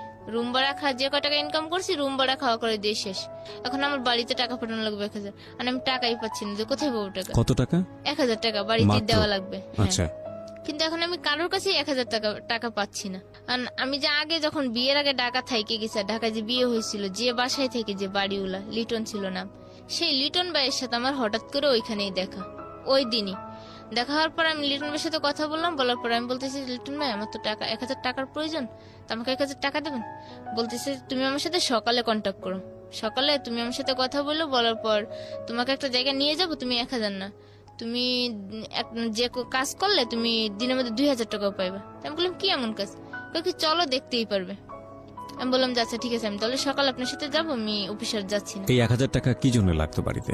বাড়িতে লাগতো হচ্ছে যে মেয়ের খরচা, আর আব্বু একটু অসুস্থ। আপনার মেয়ের খরচা? হ্যাঁ, আমার মেয়ের খরচা, আর আব্বু একটু অসুস্থ। এগুলো একটু খেয়াল করবেন প্রিয় শ্রোতা, এগুলো একটু খেয়াল করবেন প্লিজ।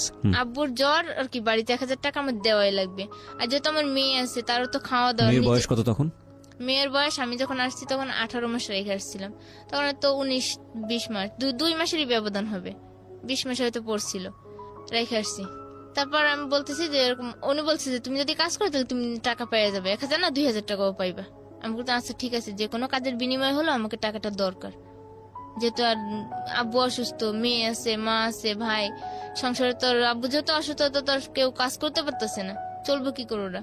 আর এর উপর আর আমার মেয়ের মানে প্রতিদিন খাওয়ার, বাড়তি খাওয়ার একটু ছিল, যেহেতু আমার যে মায়ের যে স্নেহটা, মায়ের ভালোবাসা, মায়ের যে একটা আদর করে খাওয়ানো, সেটা তো আর আমি খাওয়াইতে পারি না, হয়তো তারা পূরণ করে মায়ের আদরটা।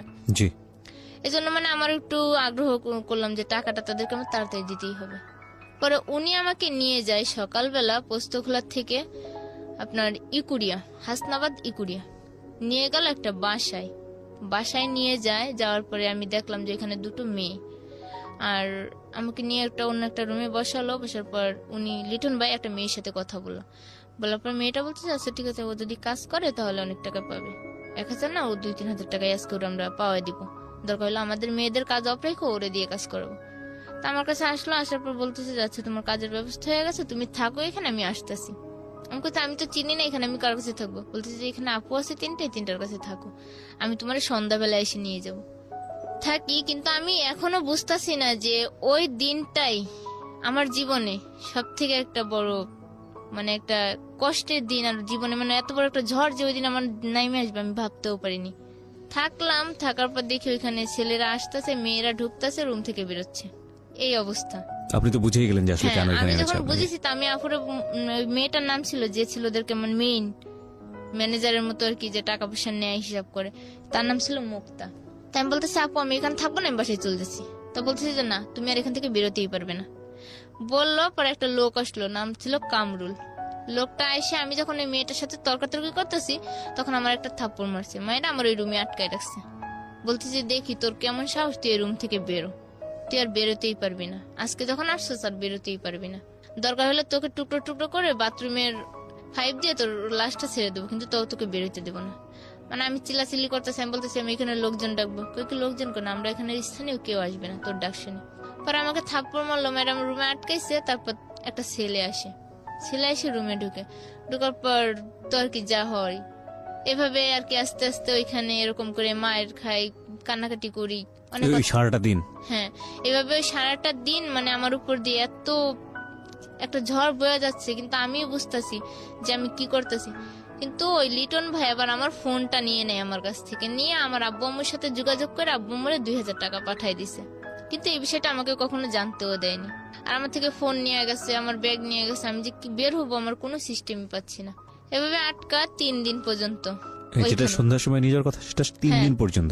সন্ধ্যার সময় তো নেওয়া দূরে থাক, আমাকে আমার ওই রুম থেকে রুম আর বাথরুম এই দুটোই শুধু আমার জন্য, আর সব বন্ধ। মানে এরকম করে মানে প্রতিদিন না হলো 10 জন 12 জন রাত্রে দিনে মিলে এরকম করে মানে আমাকে ওইখানে আটকে রাখলো 3 দিন পুরো। থাকার পর আমি চলে আসি, মানে কোন রকম ভাবে ওই আফুরে নিয়ে আমি আমার বাসায় আসি। আমি বললাম দেখো আমার বাসায় যেতে হবে তাড়াতাড়ি। বলছে আচ্ছা ঠিক আছে, আমি আর এইভাবে থাকতে। আপনাকে এই ঘটনার পরে আপনাকে টাকা দিয়েছিল? হ্যাঁ, টাকা দিছে, আমার বাড়িতে 2000 টাকা দিছে আর আমাকে টাকা দিছে। কত টাকা দিছে আপনাকে? আমাকে দিছিল 1600। 3 দিন পরে? হ্যাঁ, 3 দিন পর আমার বাড়িতে 2000 আর আমাকে আপনাকে 1600। বাধ্য করে ওরা পয়সা কামিয়েছে? হ্যাঁ, ওরা একটা কাজের জন্য নিত 300, আমাকে দিত 150, ওরা নিত 150। আচ্ছা। তারপর আমি ওই 3 দিন পরে আমার মনের মধ্যে একটা ঘৃণা জন্ম নিল আর জিদ জন্ম নিল, যে টাকার জন্য যদি আজকে আমার জীবন এতটাই হতে পারে, তাহলে আমি কেন নিজের থেকে স্বইচ্ছায় এবার নামতে পারবো না? আমি নিজেই স্বইচ্ছায় নামবো এবার এই কাজে। তারপর আমি বেশ ওদের সাথে মিলেমিশে বাসায় আসি, এসে ওইখান থেকে কাপড় চোপড় যা ছিল সব নিয়ে ওইখানে চলে গেছি। যে আমি পুরো একটানা 1 মাস চাকরি করি ওইখানে, ওই অবস্থাতেই। করার পর মানে আমি টাকার নেশায় পড়ে এমন অবস্থা হয়ে গেছে আমার যে আমি নিজেকেই চিনতে পারি না। মানে আমি যে আমার নিজের শরীরের প্রতি একটা যে ভালোবাসা, সেই ভালোবাসাটা আমার মধ্যে নেই। যে আমি এখন শুধু আমার নেশাই একটাই টাকা, টাকা ছাড়া আমি কিছু চিনি না। পরে 1 মাস এখানে থাকি, থাকার পর হঠাৎ করে আমার জ্বর হয়। জ্বর হইলে আমি আর কাজ করতে পারি না। তখন মুক্তাহু বলতেছে তোর জ্বর যখন তো একটা কাজ কর, মেয়েও বাড়িতে আছে, মেয়েকেও দেখায় আর তুই একটু সুস্থ হয়। তা আমি ওইখান থেকে বাড়িতে যাই, যে মানে আর আসি না ওইখানে। ওই যে বাড়িতে যাওয়ার নাম করে বেরোইছি, ওইখানে আর আসিনি ফিরে। না আসার পর 7-8 দিন পর আমি আবার ঢাকায় আমার ওই স্থানে ফিরে আসি, আগের স্থানে। এসে 3-4 দিন থাকি, থাকার পর আর রুবেল নাম ছিল একটা ছেলের, ফ্লাক্স লোডের মানে রিচার্জ করতো টাকা পয়সা মোবাইলে, বিকাশের দোকানের মতো। ওই ছেলেটা আমার দেখে বলতেছে যে কিরে ময়না, তুই এখানে কি করছিস, এতদিন ছিলি না, কই ছিলাম? কই গেছিলাম একটা কাজে, আমি এখানে এখন আসছি এই জায়গায় থাকবে? আমি কই হ্যাঁ। তো ওর সাথে যখন কথা বলছি, একটা ছেলে ওর দোকানের ভিতর বসা আমাকে দেখছে, যে মানে আমি এখন যেরকম চলি তখন অন্যরকম ছিলাম। তখন আমি আর কি যেমন জিন্সের প্যান্ট গেঞ্জি এগুলোই পরতাম, ওইখানে থাকা অভ্যাস হয়ে গেছে। পরে অবস্থাতে আমার দেখছে, দেখে ওই ছেলেটা বলছে এই মেয়েটা কে রে? এই মেয়েটা আগে এখানে চাকরি করতো, নর্মাল ভাবে আসছিল, কিন্তু এখন এই মেয়েটারা চেনাই যায় না, মেয়েটার পরিচয় এখন অন্যরকম হয়ে গেছে, ওই বলতেছে। তা আমি আবার হাসতে চলে আসছি। আইসে বাসায় ঢুকছি, ঢুকার পর আমার সেলিনা ডাক দিছে, কয় তোরে ডাকতেছে রুবেল। আমি গেছি আবার ওই দোকানে, যার পর ওই ছেলেটা আমার বলতেছে আপু তুমি কি চাকরি করবা? আমি কই হ্যাঁ আমি চাকরি করবো। কয় তুমি কি চাকরি করবা? বেতন লাগবো কত তোমার? আমি কই বেতন কত লাগবে মানে? আমার চাকরি বুঝে তো আপনারা বেতন ধরবেন, আমার কাজ বুঝে বেতন। কয় কি আচ্ছা তুমি খাবারের ডেলিভারি দিবা আর একটা সারাদিন বাসায় থাকতে পারবো, সমস্যা নেই, তোমাকে ডেলি হাজিরা হবে 500 টাকা, শুধু মাঝে মাঝে একদিন পর একদিন খাবার আনবা আর একটা খাবার পৌঁছে দিবা। আমি আচ্ছা ঠিক আছে, তাও তো ভালোই, আমার জন্য ভালো। প্রতিদিন যদি 500 টাকা হয় আমার মাসে আসে 15,000 টাকা। এমন করে বললো 30 দিনে। তা আমি এই হিসাবটা মিলাই দেখলাম যে না, আমার অনেক টাকায় আসতেছে। পরে বললাম আচ্ছা ঠিক আছে। পরের দিন থেকে আমাকে ওরা শুরু করলো ইয়াবা, হিরোইন, গাঁজা এইসব নিয়ে যাওয়া আসা করানোর জন্য। তো প্রথম দিন আমাকে নারায়ণগঞ্জ শহীদনগর থেকে কিছু চিপস আর কিছু বিস্কিট দিলে আরেকটা ছেলে আছে আমার সাথে, আমরা দুইজনে হাঁটতে হাঁটতে রেল লাইন দিয়ে চলে আসি পোস্তকুলে এসে ওইখানে আমাকে যে যে ঠিকানা বললাম ওই ঠিকানায় ওই বাক্সটা পৌঁছে দিলাম, খাবারগুলো পৌঁছে দিলাম। দেওয়ার পর 5-6 দিন যায় এরকম করে।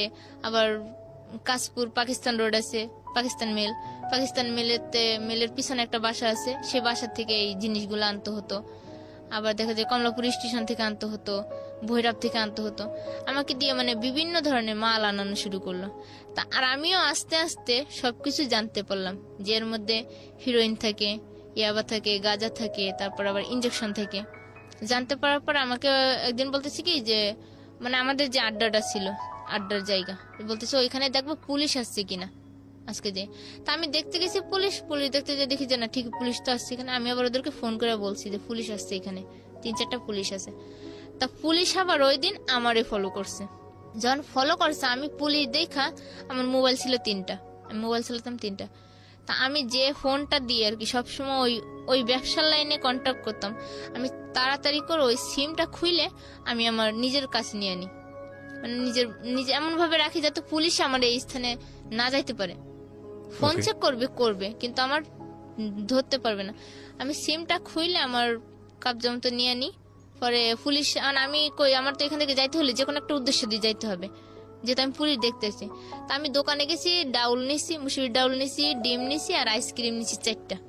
আমি এমন ভাবে নিছি যাতে না পুলিশটা যদি আমাকে বলে দেখা যাচ্ছে আমার আইসক্রিম আমি ওদেরকে নিজে থেকে দিয়ে আসবো, কিন্তু আমাকে বুঝতে পারবে না। মানে আমার মধ্যে এই আইডিয়াটা হয়ে গেছে ওদের সাথে চলতে। পরে একটা পুলিশ আমাকে ডাক দিয়ে বলছে তুমি কোথায় যাচ্ছ? আমি আমার বাসায় যাচ্ছি। এগুলো দোকান থেকে নিয়ে গেলাম রান্না করার জন্য। পরে গরম লাগতেছে তা আইসক্রিম খাওয়াবে? আমি বললাম হ্যাঁ খেতে পারেন। পরে আইসক্রিম 4 জনের 4টা নিল আর আমার ফোনটা হাতে নিল, নিয়ে ওনার নাম্বারটা মানে আমার ফোনে দিয়ে আমার ফোন থেকে কল করলো ওনার ফোনে, পুলিশের ফোনে। পুলিশটা আর কি প্রায় বেশি বয়সও না আবার বেশি ইয়েও না, মাধ্যম বয়স হবে। তা আমার বলতেছে আচ্ছা ঠিক আছে বাসায় যাও, ফোন দিয়ে দিছি, দিয়ে বলতেছে বাসায় যাও পরে কথা বলবো। বাসায় গেছি, যাওয়ার পর উনি আমাকে ফোন দিয়ে ওই বিষয়ে খোঁজ নেওয়ার চেষ্টা করে, এবার আমারে দিয়ে, কিন্তু আমি যে ওই লাইনে সেটা কিন্তু উনি জানেই না। আচ্ছা। তারপর আমাকে ফোন দিয়ে বলে যে দেখ ভাই এখানে কোনো ব্যবসা কোনো রকম কোনো কিছু যদি কাজ হয় তুমি আমাকে জানাবে। আর আমি মনে মনে কই আমি তো ওই লাইনে, তা আমি আর আপনাকে কি জানাবো? আমি তো আর উল্টা আপনার থেকে খোঁজ নিয়ে আমি ওদেরকে জানাবো যে আপনারা কবে আসবেন না আসবেন। মানে আমার মনে মনে এই পরিকল্পনা। তো এরকম করে প্রায় মাসখানেক হয়ে যায়।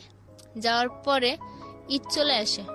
তা আমি আবার বাড়িতে গেছি রোজার 5-6 দিন আগে, বাড়িতে যেয়ে আবার বাড়ির থেকে আসছি টাকা পয়সা দিয়ে মারে আসছি। পরে দেয় হঠাৎ করে যেদিন আসবো ঢাকায় ওদিনকে আমার আবার এই ব্যবসার সাথে জড়িত একটা ছেলের সাথে আমার সম্পর্ক, মানে আমরা যেহেতু জানি একই।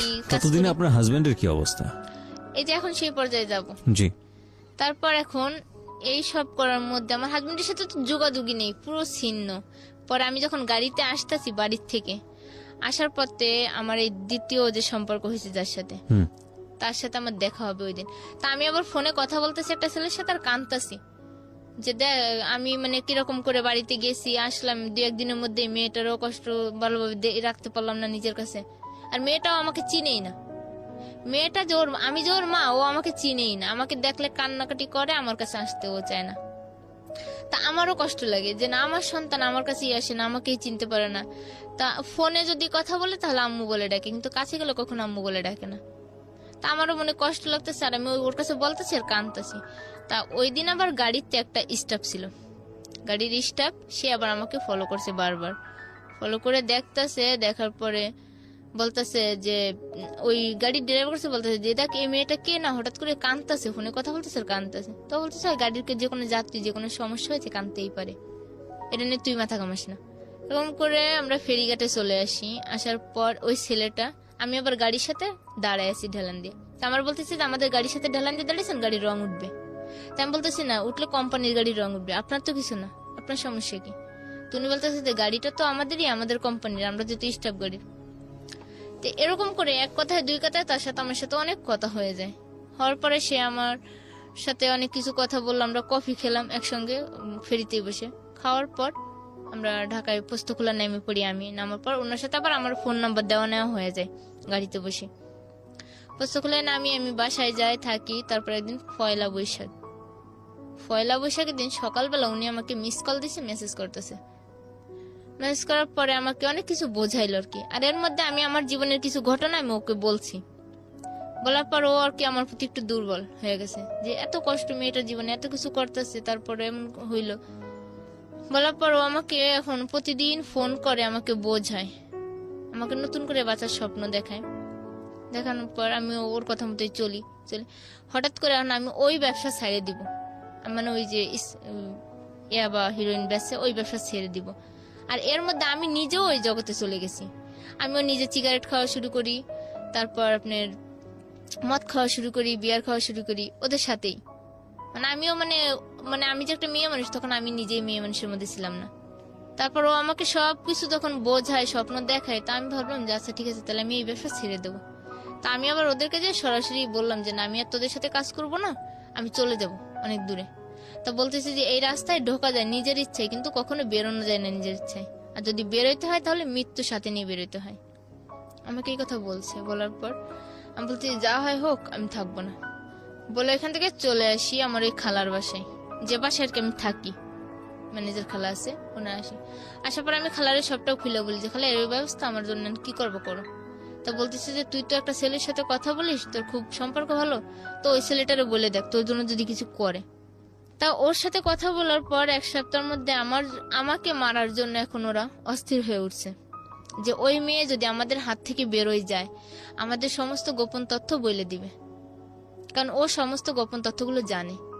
বলে দেওয়ার জন্য এখন ওরা আমাকে বললো, ওরা মানে অন্য ছেলেদেরকে কন্ট্যাক্ট করলো যে ওই মেয়েকে যদি ধরে দিতে পারিস তাহলে তোকে 1 লাখ টাকা দেবো, বা আরেকজনকে বলে যে তোকে 50,000 টাকা দেবো, শুধু ওই মেয়েকে আমাদের হাতে এনে দিবি। তারপরে এই নাহিদ হোসেন যে ছেলেটার নাম, আমি যার সাথে গাড়ির সাথে পরিচয় হয়েছে, কিন্তু সেও ছিল একজন ড্রাইভার। তা আমি ওকে সবটা যখন বলি, ও বল কি তাহলে তুমি একটা কাজ করো, তোমাকে আমি মানে একটা ডেট দিলো যে অমুক তারিখে অমুক দিন তোমাকে আমি এইভাবে নিয়ে আসবো, তুমি কি আসবে আমার সঙ্গে। কারণ আমার ছিল তো ওই মুহূর্তে যে আমার জীবন বাঁচানো সব থেকে দরকার, আর আমার একটা স্থানের দরকার। তা আমি ওইখান থেকে ওই দিনকে রাত্রেবেলা সন্ধ্যাবেলায় আমি পোস্তখোলা চলে আসি। আমার পোশাক আশাক চেঞ্জ করে বোর কাপড়ে আমি ওইখান থেকে চলে আসি পোস্তখোলা। আসার পর ওই ছেলেটা দেখি আসছে আমাকে রিসিভ করে, আমাকে ওইখান থেকে নিয়ে সোজা মিরপুরে চলে আসে। এর মধ্যে উনি একটা রুম রাখে, আর রুম রাখে উনি রুমের মানে যে ভাড়াটা সবকিছু দিয়ে রেখে দিছে, জিনিসপত্র নিছে, কিছু খাট নিছে, নিয়ে রাখছে। মানে ওনার মনে পরিকল্পনা রয়েছে যে অন্যরকম, যে উনি আমাকে স্ত্রী মর্যাদা দিয়েই ঘরে তুলবে। আমার আপনি যাকে লাভ করতেন সেকেন্ড, হ্যাঁ, যে এত কিছু। কি নাম ছিল লোকটার? ওর লোকটা ছিল হোসেন মোল্লা। হোসেন মোল্লা, ওকে। হ্যাঁ, কিন্তু ওই লোকটার পুরোপুরি সিদ্ধান্ত ছিল যে এই মেয়েটা ভালো খারাপ। সবকিছু জানতো আপনার হ্যাঁ, সম্পর্কে? সবকিছু জানতো। ওনার সঙ্গে পরিচয় কি আপনার এই লাইনেই? হ্যাঁ, না এই লাইনে না, তাহলে? মানে ওই গাড়ি থেকেই। গাড়ি থেকে, ওই যে okay. গাড়িতে বললো যে ছেলেটা রং উঠে যাবে গাড়ির, সেই ছেলেটাই। তা আমাকে বলছে, বলার পর আমি ওনার সাথে সবকিছু শেয়ার করলাম, আর কোনো কিছু বাধা রাখিনি। ওনার মনে পরিকল্পনা ছিল যে উনি আমি যখন একটা খারাপ মেয়ে, আমাকে ভালো করবে করে উনি ওনার স্ত্রী মর্যাদা দিয়ে আমাকে ঘরে নেবে। তারপর উনি আমাকে সবটা বলে, মিরপুরে আনার পর উনি রাত্রেবেলা আমাকে সবটা খুলে বলল যে ওনার ফ্যামিলিতে কে কে আছে, ওনার বাচ্চা আছে, বউ আছে, আর মা বাবা সবাই আছে, আর উনি আমাকেও স্ত্রী মর্যাদা দিয়ে তার কাছে রাখবে। কিন্তু আমাকে হয়তো নিজের মতো করে চলতে হবে, আমি পরিশ্রম করবো, আমার টাকায় কিছু চলতে হবে, আর সে আমাকে সবটা দিবে না, কিছুটা হলেও দিবে। তারপর ওদিন রাত্রে আমরা দুইজনে, উনি বলতেছে যে আমরা দেখো কাগজ কলমে বিয়ে করা মানুষ প্রমাণের জন্য, আর আমরা কিন্তু আল্লাহর কালেমা, যে কালেমা পড়ে আমরা বিয়ে করি, সে কালেমা পড়ে আমরা বিয়ে করব, সে কোরআন শপথ করে আমরা বিয়ে করব, আমরা এইভাবেই থাকবো, কিন্তু আমি তোমাকে কোনোদিন ছাড়বো না, তোমাকে যতটা পারি ভালো করব। ওকে। বলার পর ওদিনকার রাত্রে আমরা কোরআন হাতে নিয়ে দুজনেই নিজেরাই শপথ করি, নিজেরাই বিয়ের যতটা নিয়ম। ওখানে আর কেউ ছিল না? না, শুধু আমরা দুইজনেই ছিলাম। কিন্তু এভাবে তো বিয়ে হয় না, আমি যতদূর জানি। বিয়ে হয় না, তারপর মানে বলছে, বলার পর ওই রাত্রেই আমরা মানে ওইভাবে ওই রাতটা কাটাই দিই ওখানে। দেওয়ার পর পরদিন সকালে ওনার একটা বন্ধু রামপুরা থাকে, সেই বন্ধুটা আসছে। বন্ধুটা আমার বিষয়ে সবকিছু জানছে, জানার পর আসছে। আসার পর বলতেছে যে তাহলে তোর একটা চাকরি দেওয়া দরকার, তোর এইভাবে থাকতে পারবো না। পরের দিন আবার আমরা দুইজনেই ওই লোকটার সামনে আবার ওই একই শপথ নিলাম, ওই লোকের সামনে। হ্যাঁ, যে আমরা আজ থেকে দুজন স্বামী স্ত্রী কবুল বললাম। বলার পরে মানে বলছি যে যতদিন বাঁচবো দুইজন দুজনের থেকেই বাঁচবো, কখনো আর কেউ কারো ছিন্ন হবো না। এভাবে এটা আপনার আগের হাজবেন্ডকে ডিভোর্স না দিয়েই? হ্যাঁ, ডিভোর্স না দিয়ে আমি এই কাজগুলো করতেছি। করার পর হঠাৎ করে রোজা চলে আসলো। রোজা শেষ, ঈদে আমি বাড়িতে গেছি। বাড়িতে যাওয়ার পর আমার স্বামী, ওই যে স্বামী প্রথম স্বামী আবার ঈদের দিন রাত্রে আমাদের বাড়িতে আসছে, যে আমি বাড়িতে গেছি খোঁজ পেয়ে বাড়িতে গেছে। কতদিন পরে আপনার সঙ্গে দেখা হলো? 1 বছর 3 মাস পর। 1 বছর 3 মাস পর? হ্যাঁ, 1 বছর 3 মাস পর সে আমার কাছে গেল। যাওয়ার পরে আমি ওনাকে দেখে মানে আমি নিজেই সহ্য করতে পারতেছি না। মানে আমি ওনাকে এত পরিমাণ ঘৃণা করি এখন, আর এতটা মানে অপছন্দ করি যে ও লোকটা কেন আমার বাড়িতে আসলো। আমি আমার আব্বুর বলতেছি যে তোমরা জানো যে ও আসবে, তাহলে আমিই আসতাম না, তাহলে তোমরা তোমাদের জামাইকে আদর করে পাঠাই দিতে, আমি আসতাম না। কিন্তু আমার এত যে কাহিনী হয়ে গেছে এদিক থেকে, কিন্তু আমার ফ্যামিলিতে কেউ জানে না, কারণ মান সম্মানের ব্যাপার নিয়ে আমি আর কি কাউকে কখনো কিছু বলিনি। তারপরে স্বামী আসছে, রাতটা পার হয়েছে, সকালবেলায় ওনার সাথে আমি পার্সোনাল ভাবে কথা বলতে চাইছি। তো উনি আমার বলতেছি কি বলবো বলো।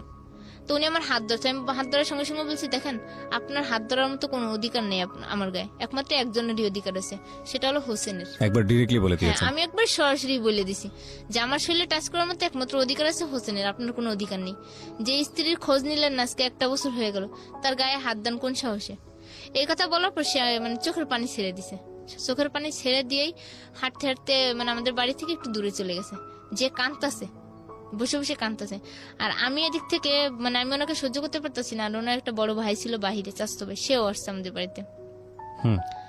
আসার পর আমি বলতেছি যে দেখেন, আমি ভাইয়ের বলতেছি ভাই আপনারা যে জন্য আসছেন সেটা হবে বৃথা, আপনারা চলে যান, আমি যাবো না কোনোদিন আর ওই সংসারে, কারণ আমি যে স্যাপ একবার ফালছি সেটা আর আমি কখনো তুলে নেবো না। তা ভাইয়া বলতেছি তুমি এত একটা মেয়ে মানুষ হয়ে এত জিদের কথা বললো না, এর জন্য তুমি পরে পস্তাইবা। আমি বলতেছি যা পস্তানোর আমি পস্তাই নিছি, আমার আর পস্তানোর কোনো কিছু বাকি নেই। তা আমার বলতেছি তুমি এই কথা কেন বলতেছো। আমি কই না, বলার যে কোনো কারণ আছে বলেই বলতেছি। ভাইয়া ওই কথা শুনে ওখান থেকে চলে যায় ঘরে। যাওয়ার পর আমি আমার কাপড় চোপড়ের ব্যাগটা গুছাই নিয়ে সোজা আমি হেঁটে বাড়ির পিছনের রাস্তা দিয়ে, ওরা সামনের দিকে আছে, আমার বাবা মাও সামনের দিকে, আমি পিছন থেকে বেরিয়ে পিছন থেকে ডাইরেক্ট চলে আসি বাগেরহাট, আমার ফোনটা সুইচ অফ করে। আর ওদিকে তো সবাই আমাকে খোঁজাখুঁজি করতেছে। বাগেরহাট এসে আমি হোসেনকে ফোন দিছি। হোসেনকে ফোন দেওয়ার পরে হোসেন বলতেছে তুমি এখানে দাঁড়াও, আমি আসতেছি বাড়ি থেকে। ওদের বাড়ি থেকে আসতে প্রায় 10-15 মিনিট লাগে। তো ফোন দিছে, ও আসছে, আইসা ওইখান থেকে আমাকে ওর বন্ধুর বাসায় নিয়ে গেছে। বন্ধুর বাসায় নিয়ে ওখানে রাখছে, রেখে ও বাড়িতে গেছে। বাড়িতে যে ও আবার বিকালে একসাথে আমরা ঢাকায় আসবো। এদিকে আমার ফোন সুইচ অন করছি প্রায় 5টা 5:30টার দিকে, গাড়িতে ওঠার আগে। তখন আমার আম্মু ফোন দিয়ে বলতেছে যে তুই এরকম করে বাড়ি থেকে চলে গেলি, কিন্তু তোর মেয়ে তো আমরা এখন দিয়ে দেবো, আমরা তো আর রাখবো না, কারণ তুই আমাদের মান সম্মান রাখলি না, তাহলে তোর মেয়ে রেখে আমরা কি করবো। তাই আমি বলতেছি মেয়ে দিয়ে দিবা, দাও, দেখি তোমাদের কেমন সাহস, তোমরা মেয়ে দিয়ে কিভাবে থাকতে পারো। মানে আমিও একটু জোর গলায় কথা বলতেছি। তা হোসেন আবার আমাকে জিজ্ঞেস করতেছে যে গাড়ির মধ্যে এরকম করে কথা বললো না, সমস্যা হতে পারে। তাই আমি বলতেছি কি করব, আমি আর এত চাপ নিতে পারতেছি না, মানে আমার চারিদিকে টেনশন যন্ত্রণা, আমি নিজেই এখন অস্থির হয়ে যাচ্ছি। তো বলার পরে আম্মুরে যখন বলছি যে মেয়ে দিয়ে দাও, কিন্তু আমার আম্মু দিবে না, কিন্তু আমার আব্বু ফুরনিয়ার যে মেয়ে দিয়ে দিলে হয়তো আমার মেয়ে ওই সংসারে ফিরে যাবে। এই করে ওরাও নাইটে বাড়িতে যাবে, আমার স্বামী আর ওই তার ভাই। তারপর আমার আব্বু কি করলো, আমার মেয়েকে ওর আব্বুর সাথে দিয়ে দিছে পর আমার আম্মু তো কানতে কানতে অজ্ঞান হয়ে যেতেছে, যে নাতিকে এত আদর করে মানুষ করলাম সেই নাতিকে নিয়ে যাইব। আর আমার আম্মু তার আব্বুর উপর কথা বলতে পারতেছি না, যেহেতু দিয়ে দেবে, মেয়ে যাবে, মেয়ের টানে, হয়তো সন্তানের টানে মাও যদি ফিরা যায়। কিন্তু এটা ছিল মানে আমার আব্বুর ধারণা, কিন্তু আমার আম্মু জানে যে না, আমার মেয়ে যেটা করে সেটা করেই ছাড়ে, আর যেটা বলে সেটা বলেই করে। আমার আম্মু এই বিশ্বাসটা আমার প্রতি ছিল আর কি, যে ও এক জিদি, যা করবে তাই করেই ছাড়ে। তা ওরা মেয়েকে দিয়ে দেয়, কিন্তু আমি জানি না যে মেয়েকে সত্যিই দিয়ে দেবে। মেয়েকে যখন নিয়ে ওরা চলে গেছে কিশোরগঞ্জ, তখন আমাকে বলে যে, আমি বলছি যে মা মরিয়াম কই, ফরদিন ফরিদা, মরিয়ামের সাথে আমি কথা বলবো। তোর আব্বু তো তোর মেয়ে দিয়েই দিছে, এখন আর কার সাথে কথা বলবি। এই তো আমার কাছে মানে মন মানসিকতা যে মেয়ের জন্য এত কিছু করতেছি, নিজের জীবনের চিন্তা ভাবলাম না, আর সেই মেয়ে কিনা আজকে তোমরা দিয়ে দিলে, তাহলে তোমাদের সাথে আমি আর কোন যোগাযোগই রাখবো না। এই বলে আমার আব্বু আম্মুর সাথে প্রায় 5-6 মাস যোগাযোগ বন্ধ করে দিয়ে আমি কান্নাকাটি করি, কাজ করি, মানে অন্যরকম হয়ে গেছি, পুরো মানসিক রোগীর মতো হয়ে যায়। কিন্তু ওই নাহিদ আমাকে সবসময় বোঝাতো, সবসময় করতো। কোন নাহিদ এটা? এই মানে হোসেন, ওর নাম আমি নাহিদ ডাকি। ওকে, তো এই কাজ করি বলতে কি তখনও আপনি এই পেশাতেই ছিলেন নাকি না, অন্য কোনো ওখান থেকে পেশা? পুরো বেরোয় এসেছেন, ওকে। বেরোয় এসে হোসেন আমাকে পুরো ভালো করে তোলে। ওকে। কিন্তু ও সবসময় আমাকে বলতো যে তুমি কিছু করো আর না করো, তুমি 5 ওয়াক্ত নামাজ পড়বা আর ভালো ব্যবহার করবা, আগের মতো কোনো রকম ব্যবহারও করবা না, চলাফেরাও করবা না, জি। 5 ওয়াক্ত নামাজ পড়বা। তা আমি বললাম আচ্ছা ঠিক আছে। কিন্তু আমি নামাজ পড়তাম, 2 দিন পড়তাম, 3 দিন পড়তাম, পরে আর মানে মাথায় কাজ করতো না যে আমি কি করব। জি। এভাবেই প্রায় 2 বছর চলে যায়। নাহিদের বউ বাচ্চাও চলে ঠিকভাবে, আমিও চলি ঠিকভাবে। থাকার পর হঠাৎ করে মানে ওর সাথে আমার সাথে ঝগড়া শুরু করতে লাগলো। ঝগড়া হয়, ও আমার অতীত নিয়ে কথা বলে আর আমাকে মারে। নাহিদ? হ্যাঁ, এই নাহিদ আর কি, আমাকে অতীত নিয়ে কথা বলে মারে। আর ও যদি আমাকে ডাইনে হাঁটতে বলে আমি বায়ে হাঁটি। যে আমি যখন মায়েরই খাই তাহলে আমি তো সোজা পথে চলে মার খাবো না, বাঁকা পথেই চলে মার খাবো। আর আমি যে কাজ করি না ও আমাকে সেই কাজে সন্দেহ করে বেশি। চাকরি করতে যায়, 10 জনের সাথে চলতে গেলে কথা বলতেই হয়, কিন্তু ও সেই কথা বলাটাকে ও অন্যরকম ভাবে নিয়ে নেয়। যে হয়তো দেখা যাচ্ছে ও আবার মনে হয় ওই লাইনে চলে গেল, আবার মনে হয় ওই ছেলেদের পাল্লায় পড়লো। এরকম করে সন্দেহ বাড়তে থাকে, ঝগড়াঝাটি মারামারি শুরু হয়, থাকতে থাকি। হঠাৎ করে আমি আমার অনেক পুরনো আর কি, পুরনো বলতে এই মানে ওই পেশার মধ্যেই থাকা একটা ছেলের সাথে পরিচয় আমাদের বাড়িতে, হিন্দু ছেলেটা। তো ওর সাথে আমার সাথে মোবাইলে যোগাযোগ করে আমি চিটাগাং চলে যাই, এই সংসার ছেড়ে চিটাগাং চলে গেছি। যাওয়ার পর সেখানে থাকি, কিন্তু এই নাহিদকে ছাড়া আমি মানে চলতেই পারি না। আমি যতই যা করি না, কিন্তু 1 দিন 2 দিন গেলে আমি আর ওর কথা না মনে করি আর চলতে পারি না। মানে ওকে ছাড়া এখন আমি আর থাকতেই পারি না। একটা দিন যদি না দেখি মনে হয় কি কত বছর মনে দেখি না, মনে হয় নিজের সন্তান বলে থাকতে পারতাছি, কিন্তু ওকে ছাড়া থাকতে পারতাছি না। এমন অবস্থায় আমার দাঁড়ায় গেছে। তারপরে চিটাগাং যে একদিন থাকার পর আমি ওর কাছে ফোন করি। ফোন করার পর ও কান্নাকাটি করে অনেক, বলে যে তুমি যা করতেছো ভালো করতেছো না, তুমি একটা মুসলমান মেয়ে হয়ে কেন হিন্দু ছেলের কাছে গেলে, তুমি ফিরে আসো।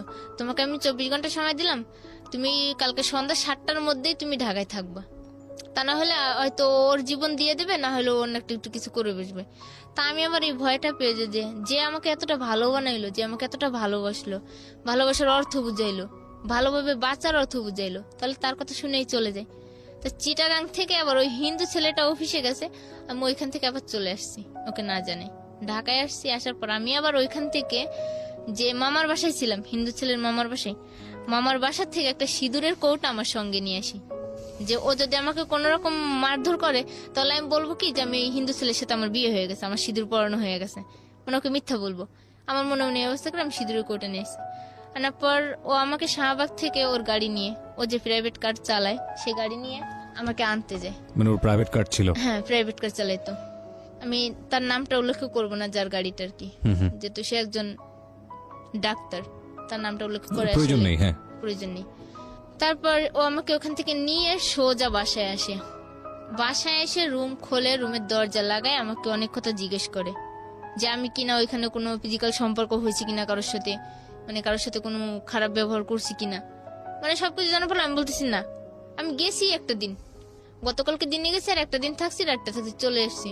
শুধু মামা আমাকে ঘুম থেকে ডাকার জন্য হাত ধরে টানছিল, ঘুম থেকে ডাকার জন্য, এটা স্বাভাবিক ডাকতেই পারে, আর হাত ধরে টান দিছিল যে ময়না এদিকে আয়।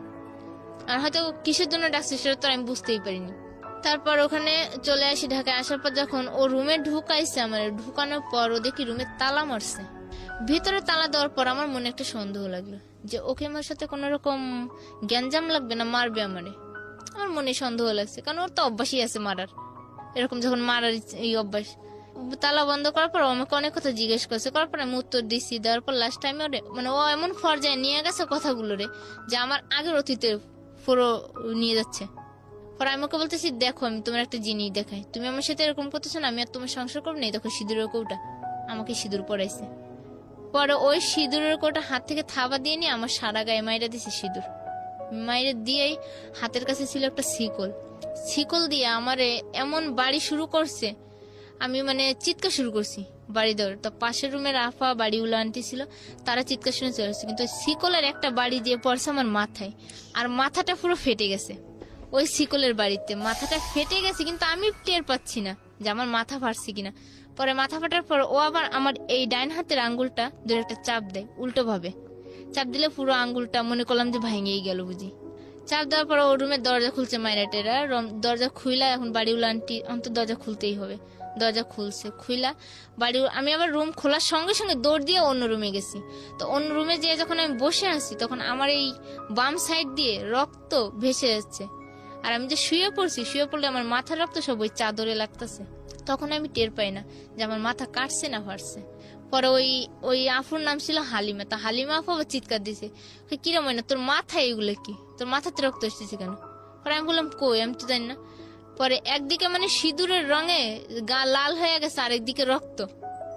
তারপর ওই আন্টি আর হালিমা আপা দেখলো, দেখে আমারে মাথাটা বাইন্দা দিল, হাত দিয়া চাপ দিয়ে আর কেটা উন্না দিয়ে বাইন্দা দিল, দিয়ে রক্ত আর মানতেছে না, পারছে অনেক, মানে না রক্ত, কি করবো।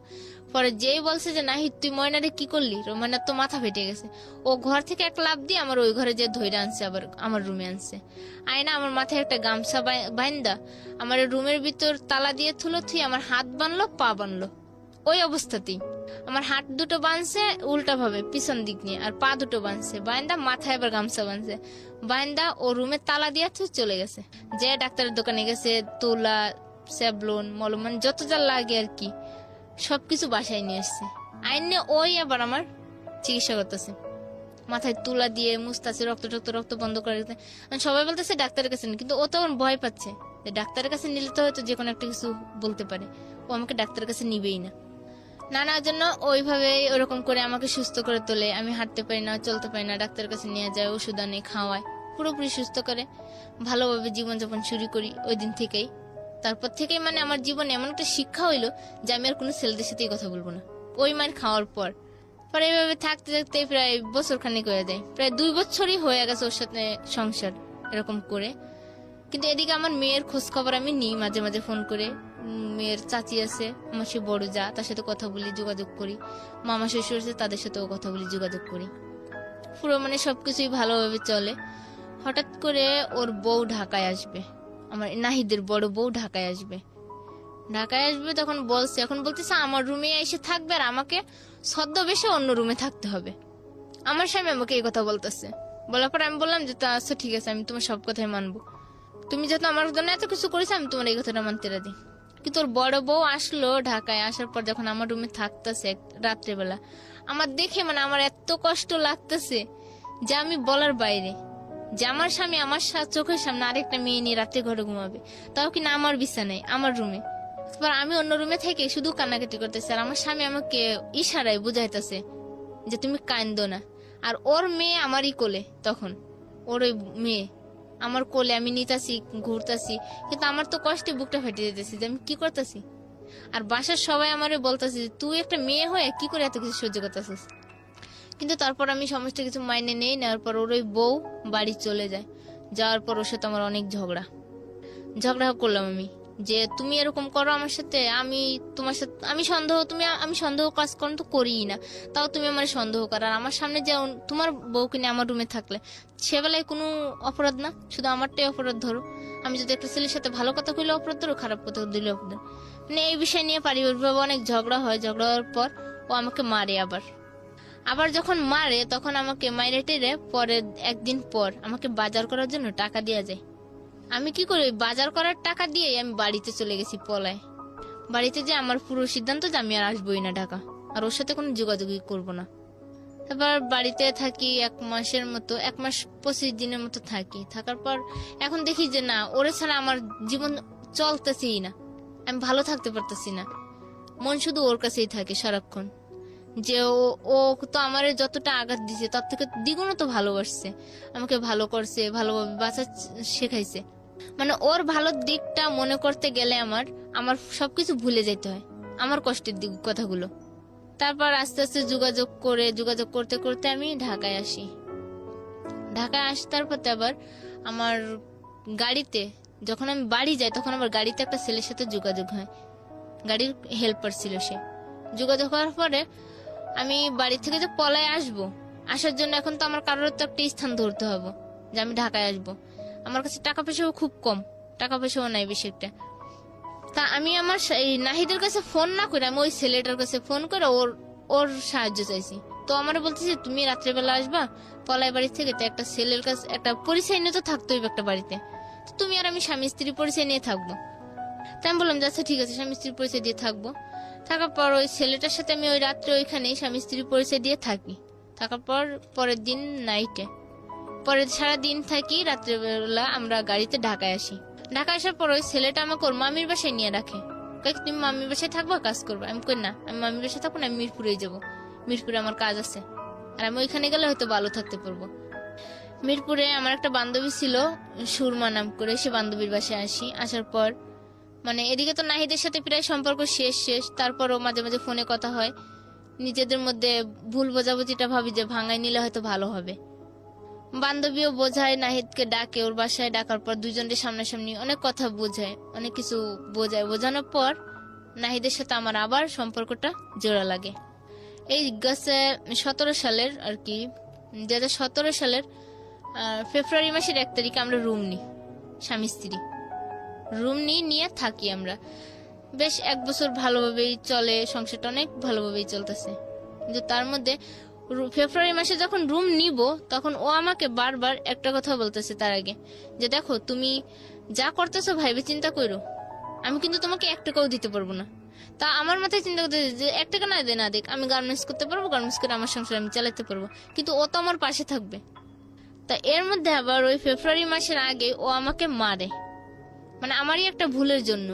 ও আমাকে একটা কথা জিজ্ঞেস করেছে, আমি ওর কাছে না স্বীকার করছি যে না আমি এই কাজটা করিনি। কিন্তু আসলে যে এই অন্যায়টা আমি কইরা আসছি বাড়ির থেকে, কিন্তু ও জানে, ও জানতে পেরে আমাকে বারবার দিয়েছে। কিন্তু ও যখন আমাদের কোরআনের দোহাই দিয়ে বলল যে তুমি কি কোরআন হাতে নিয়ে বলতে পারবা, তাই আমি বললাম যে না আমি এই কথাটা বলতে পারবো না।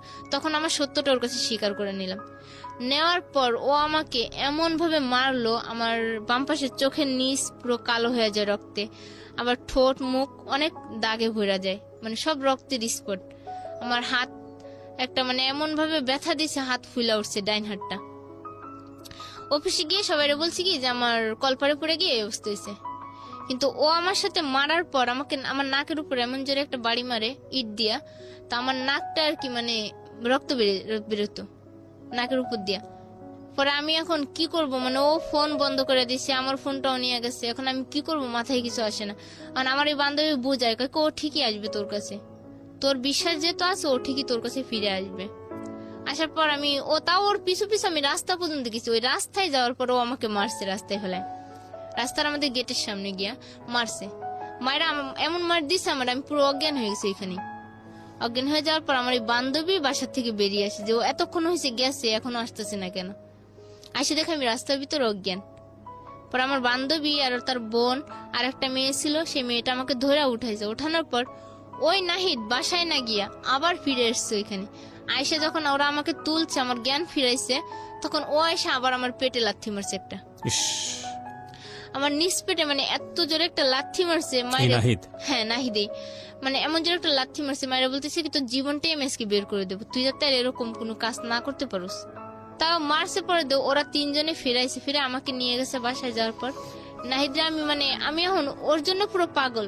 ও যে আমাকে এতটা মারছে বা কষ্ট দিছে, তা তো আমার কষ্ট মনে হচ্ছে না। তাও মানে ওর জন্যই আমি পাগল, যে ওই আমার জীবনে থাকবে আর আমি ওর জীবনে থাকবো, তো আমি ওকে ছাড়তে পারবো না।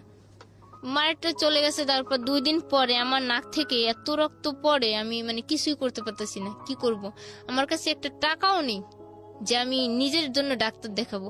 নাহিদও পুরো যোগাযোগ বন্ধ। তারপর আমি হঠাৎ করে আমার মাথায় একটা বুদ্ধি আসলো, যে মানুষ তো টাকার জন্য কত কিছুই করে, তা আমি না হয় লাস্ট পর্যায়ে একটা ভিক্ষার থালা না হয় আমার হাতেই উঠবো। আমি এটাই মনে মনে ভাবলাম যে আমি ভিক্ষা করবো, তাহলে ভিক্ষা করে হলো আমি নিজের জীবন বাঁচাবো, কিন্তু আমি আগের জগতে আর ফিরবো না, আগের মতো আর খারাপ কাজ করে টাকা আনবো না। মানে আমার চিন্তা ধারণা এটাই আসলো। তারপর আমি অফিস ছুটি নিলাম 5টায় নিয়ে আমার একটা বোরকা ছিল তখন, বোরকাটা মানে নর্মালি গ্রাম এলাকার বোরকা, ওটা পরে মুখটা ভাইদে উন্না দিয়া আমি পুরো চলে গেছি, মানে কষ্টে ঠেলে যে কি করবো টাকার জন্য। পরে আমি পুরো মিরপুরে 1 নম্বরে মার্কেটে লোকের কাছে টাকা চাইলাম।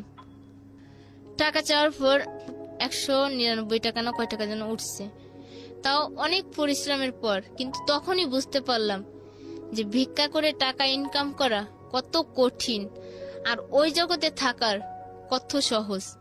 ওই জগৎ বলতে যে প্রস্টিটিউশনের যে জগৎটার কথা বলতেছেন, হ্যাঁ ওই জগৎটায় থেকে সোজা একটা কাজ, নিজেই চলে গেলাম, টাকা পেয়ে গেলাম।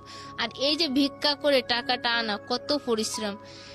10 জনের কাছে চাইলেও মনে হয় না যে 10 টাকা মেলে, 10 টাকা মেলে। এরকম করে 199 টাকা হওয়ার পর ওই টাকা দিয়ে আমি ফ্যাক্স লোডের দোকানে গিয়ে আমি নাহিদকে ফোন করছি। ফোন করে আমি ওরে সবটা বললাম যে দেখো, তোমার জন্য আজকে আমি ভিক্ষা পর্যন্ত করলাম, তাও তুমি আমার ছেড়ে যেও না, আর তুমি আমার যা করতে বললাম আমি তাই করবো।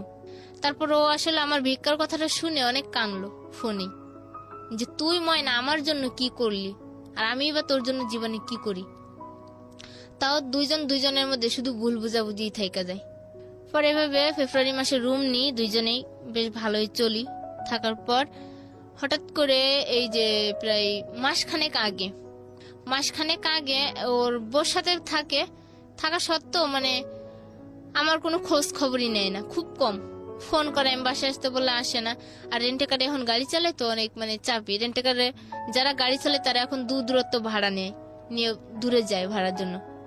তা আমাকে আসতে পারে না, আমাকে এই কথা সেই কথা দিয়ে বোঝায়।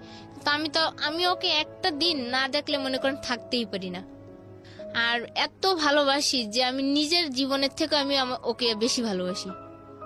এই ভালোবাসার টানে আমি ওকে ভুলতেও পারি না, ওকে ছাড়া থাকতেও পারি না। তারপর ও একদিন বাসায় আসার পর আমি আর কি ঝগড়া করি ওর সাথে অনেক। আমি ইচ্ছা করে ঝগড়া করি, মানে সবকিছুই আমার মধ্যে। ওই দিন ঝগড়াটা আমার থেকেই শুরু হয়েছে। তো আমি নানান কথা বলছি, বলার পর ঝগড়া শুরু হয়েছে। হওয়ার পর ও আমারও বলতেছে কি যে দেখ, এইভাবে সংসার চলে না, তুই মুক্তি নে, না হয় আমারে মুক্তি দে। আমাকে ওই বলছে এই কথা। করার পর এই কথা বললো, আমাকে ফোন যখন কাটে দিছে, দেওয়ার পর ও একদিন বাসায় আসার পর আমি বলতেছি দেখো, তুমি আমার কাছে মুক্তি চাইছো, তাহলে আমি তোমারই মুক্তি দেবো। তাহলে তুমি আজকে আবার সেই কুরআন হাতে নাও, নিয়ে আমাকে এই কুরআন শরীফ সাক্ষী রেখে বলো যে আজকে তোর হাত ছেড়ে দিলাম, আর 3 বার তালাক বলো তুমি আমাকে। ও ঠিকই ওই দিন আমার চাপে পড়া ও ঠিকই ওই কথাগুলো বলছে, আমাকে 3 বার তালাকও বলছে। আর বলছে যে আল্লাহ, আমি যে মানুষটাকে এত ভালো করলাম, যে মানুষটাকে আমি ভালো কইরা আজকে ভালো পথে আনলাম, সেই মানুষটি আজকে আমার হাত ছেড়ে দিতেছে। তো তুমি ওরে ভালো রেখো, ভালো জন থাকুক। কথা বলে ও চলে গেছে। কিন্তু যাওয়ার পর এখন আমি শুধু ভাবি যে আমি কি করাইলাম ওরে দিয়া, আর আমি বা কি করলাম, কেন করলাম। আমার মাথায় শুধু এই চিন্তা, আমি শুধু কান্নাকাটি করি। খাওয়া দাওয়া পুরো ছেড়ে দিছি। খাওয়া দাওয়া ছেড়ে দেওয়ার পর তো এখন আর মানে ওকে ছাড়া মানে এত অন্ধকারে ঢেকে আসতেছে আমার জীবনটা। আবার মনে হচ্ছে যে আমি এই বুঝি আবার নিঃস্ব হয়ে গেলাম, একা হয়ে গেলাম। তারপরে ওকে ফোন দিই, বারবার ফোন দিয়ে ডিস্টার্ব করি। ও ফোনের যন্ত্রণায় মানে ও আমার কথা শুনলে ও দুর্বল হয়ে পড়ে, আর আমি ওর কথা শুনলে দুর্বল হয়ে পড়ি। দুজনের প্রতি এতটা দুর্বল হওয়ার পর ও প্রায় 15 দিন আগে শুক্রবার রাত্রে বাসায় আসে। ও আসছিল আমার কাছে থাকার মন মানসিকতা নিয়ে, যে আমার কাছে থাকবে, থাইকে হয়তো আমাদের দুইজনের মধ্যে ঝগড়াটা ও মিটাই নিবে, আবার কথাগুলো ফিরাই নিবে। কিন্তু আসছে ওই মনে, কিন্তু আমার মনে ছিল অন্যরকম একটা কিছু, যেন ও আসলে ওর কাপড় চোপড় গুলো দিয়ে আমি ওকে পাঠাই দিব। তো ও যখন আবার আমাকে ফোনে বলছে যে ও বাসায় আসবে, তা আমি আবার বলতেছি তুমি বাসায় এসো না, আমি ব্যস্ত আছি। এই কথা বইলে আমি ফোনটা কাইটে দিছি, দিয়া আমি আমার বান্ধবীর ফোনের সাথে বান্ধবী আমার ফোন থেকে কথা বলছে, সেই বন্ধুর সাথে আবার আমি কথা বলতেছি আমার বান্ধবীর সম্পর্কে, আর আমার সম্পর্কে জিজ্ঞেস করতেছে, আমি বলতেছি। তারপর মানে ওই দিন রাত্রে শুক্রবার যখন ও আমার বাসায় আসবে বলেছে কাপড় চোপড় নিতে, নাহিদ বলতেছে যে আমি তোমার বাসায় তাহলে আসবো, কাপড় চোপড় আছে আমার, ওগুলো নিয়ে যাবো, আমি আর তোমার সাথে যোগাযোগ করবো না। তা আমি বলতেছি আচ্ছা ঠিক আছে। তো এই অফিসে থাকা অবস্থায় আমার বান্ধবী আবার আমার ফোন থেকে ওর বয়ফ্রেন্ডের সাথে কথা বলে সে আবার আমাকে ফোন দিছে, দিয়ে কথা বলতে বলতে মানে আমাদের পরিচয় হইতে হইতে মানে অনেকটাই পরিচয় হয়ে গেল। আমার ফ্যামিলি সম্পর্কে বললাম, আমার বিষয়ে বললাম যে দেখুন আমি এরকম ভাবে আছি, এখন এই পর্যায়ে আছি। তা আপনার বান্ধবীর বয়ফ্রেন্ডের সাথে? হ্যাঁ, কিন্তু এর মধ্যে নাহিদ আবার আমাকে ট্রাই করে যাচ্ছে, আমার ফোন শুধু ব্যস্ত পাচ্ছে। বুঝতে পেরেছি। ব্যস্ত পাওয়ার কারণে ও কিন্তু আরো রাগ হয়ে যাচ্ছে যে আমি যার সাথে যাব আজকে সম্পর্কটা আবার ঠিক করার জন্য, আর সে কিনা আমার ফোন কাইটে দিয়া অন্য পুরুষের সাথে কথা বলতেছে। আসলে এটা আমারই অন্যায় ছিল ওই দিন, যে আমি কেন ওর ফোন না রিসিভ করে অন্য একজনের সাথে কথা বলতেছি। ও বাসায় গেছে, যাওয়ার পর আমাকে দরজা খুলতে বলতেছে বারে, কিন্তু আমি দরজা খুলি না। নাহিদ আমাকে বলতেছে দরজা খুলতে, কিন্তু আমি দরজা খুলি না খোলার পরে ওই প্রায় 10 মিনিট ওকে দাঁড় করে রাখছি বাইরে, দাঁড় করে পরে আমি দরজাটা খুলছি। খোলার পর ও ঘরে ঢুকছে, বসছে, আমার সাথে 2-1 কথা বলছে, বেশ ভালোই, আমিও বলছি। তা ও আবার দাঁড়ায় রয়েছে, দাঁড়ানো থাকা অবস্থায় আমি খাটের উপর দাঁড়ায় ওর গলা জড়ায় ধইরা ওর পিঠের উপর পড়ছি আমি, মানে যেমন ছোট বাচ্চা যেমন ঘাড়ে ওঠে ওরকম করে আমি ওর ঘাড়ে উঠছি। ওঠার পর ও আমাকে বলতেছে তুমি নামো, আমার কষ্ট হচ্ছে, আমার নিঃশ্বাস নিতে কষ্ট হচ্ছে। তা আমি নামছি। নামার পর ও দেখলাম ওর ফোন রাখলো, মানি ব্যাগ রাখলো, চাবি রাখলো গাড়ির। রাখার পর যখন হাতের গড়িটা খুলছে তখন আমার মনে সন্দেহ জাগছে যে হয়তো ও আজকে আবার আমাকে মারবে, কারণ আমার ফোন ওয়েটিং পেয়েছে। ও এই যে হাতের গড়ি খুলছে তখন আমি দরজাটা খুলে দৌড় দিব বাইরে। অমনি আমার গলাটা চাপ দিয়া আমাকে খাটের উপর শুয়াইছে। শুয়াই আমার মানে বুকের উপর বসে আমার গলাটা পুরো চেপে ধরছে যে তুই যদি আমার জীবনে না থাকিস আমি আর তোকে অন্য কারোর জীবনে হতে দেব না। গলাটা যখন চাইপে ধরছে আমার তো পুরো নিঃশ্বাস বন্ধ হয়ে আসতেছে, আর আমি মানে ছুটতেও পারতেছি না যে আমি কি করব। তখন এমন একটা অবস্থায় চলে যাচ্ছি, আমার মানে চোখ মুখে আমি কিচ্ছু দেখতে পাচ্ছি না যে আমি কি করতেছি, কি করব। পরে হঠাৎ করে আমার পাউটা দিয়ে আমি ওকে লাথি মারলাম পিছন দিক থেকে। লাথি মারার পর ও ভুট হয়ে পড়লো খাটের উপর। পড়ার পর আমি ছুটলাম। ছোটার পর ও আবার আমাকে ধরছে। আমি চিৎকার দিচ্ছি। তখন চিৎকার দেওয়ার পর বাইরের থেকে মানে আমাদের বাসার লোকজনই শব্দটা পেয়ে উঠছে, উঠে আমার দরজায় টুকাটুকি করতেছে। কিন্তু ও তখনও আমাকে গলা চেপে ধরে বলতেছে যে তুই যদি আমার জীবনে না থাকিস আমি তোকে অন্য কারোর জীবনে যাইতে দিব না। এই কথা বলে আমার ডাইন সাইডের গালে এমন জোরে একটা কামড় বসেছে, মানে ওর যে দাঁতগুলো সব আমার গালে বসে গেছে। আবার বলতেছে তুই এই ঠোঁট দিয়ে অন্য কারোর ঠোঁটে মিস করবি আর আমি জ্বলবো তোর এই জ্বালায়, তো তোর এই ঠোঁট আমি রাখতে দিব না বলে আমার দুটো ঠোঁট নিয়ে মানে এমন যে একটা কামড় দিচ্ছে, মানে আমার পুরো ঠোঁট রক্তে ভর্তি হয়ে যাচ্ছে। এখন এদিকে গাল দিয়ে রক্ত পড়তেছে, এদিকে ঠোঁট দিয়ে রক্ত পড়তেছে। আবার এই ডাইন সাইডের ঘাড়েও একটা কামড় দিচ্ছে, সে ঘাড় থেকেও রক্ত বেরিয়ে গেছে। যাওয়ার পর মানে বাইরে থেকে যখন মানুষের চিল্লাচিল্লি করতেছে, করার পর সবাই দরজা খুলছে। ও দরজা খোলার পর আমি দৌড়ে আর কি আমাদের বাথরুমে চলে গেছি।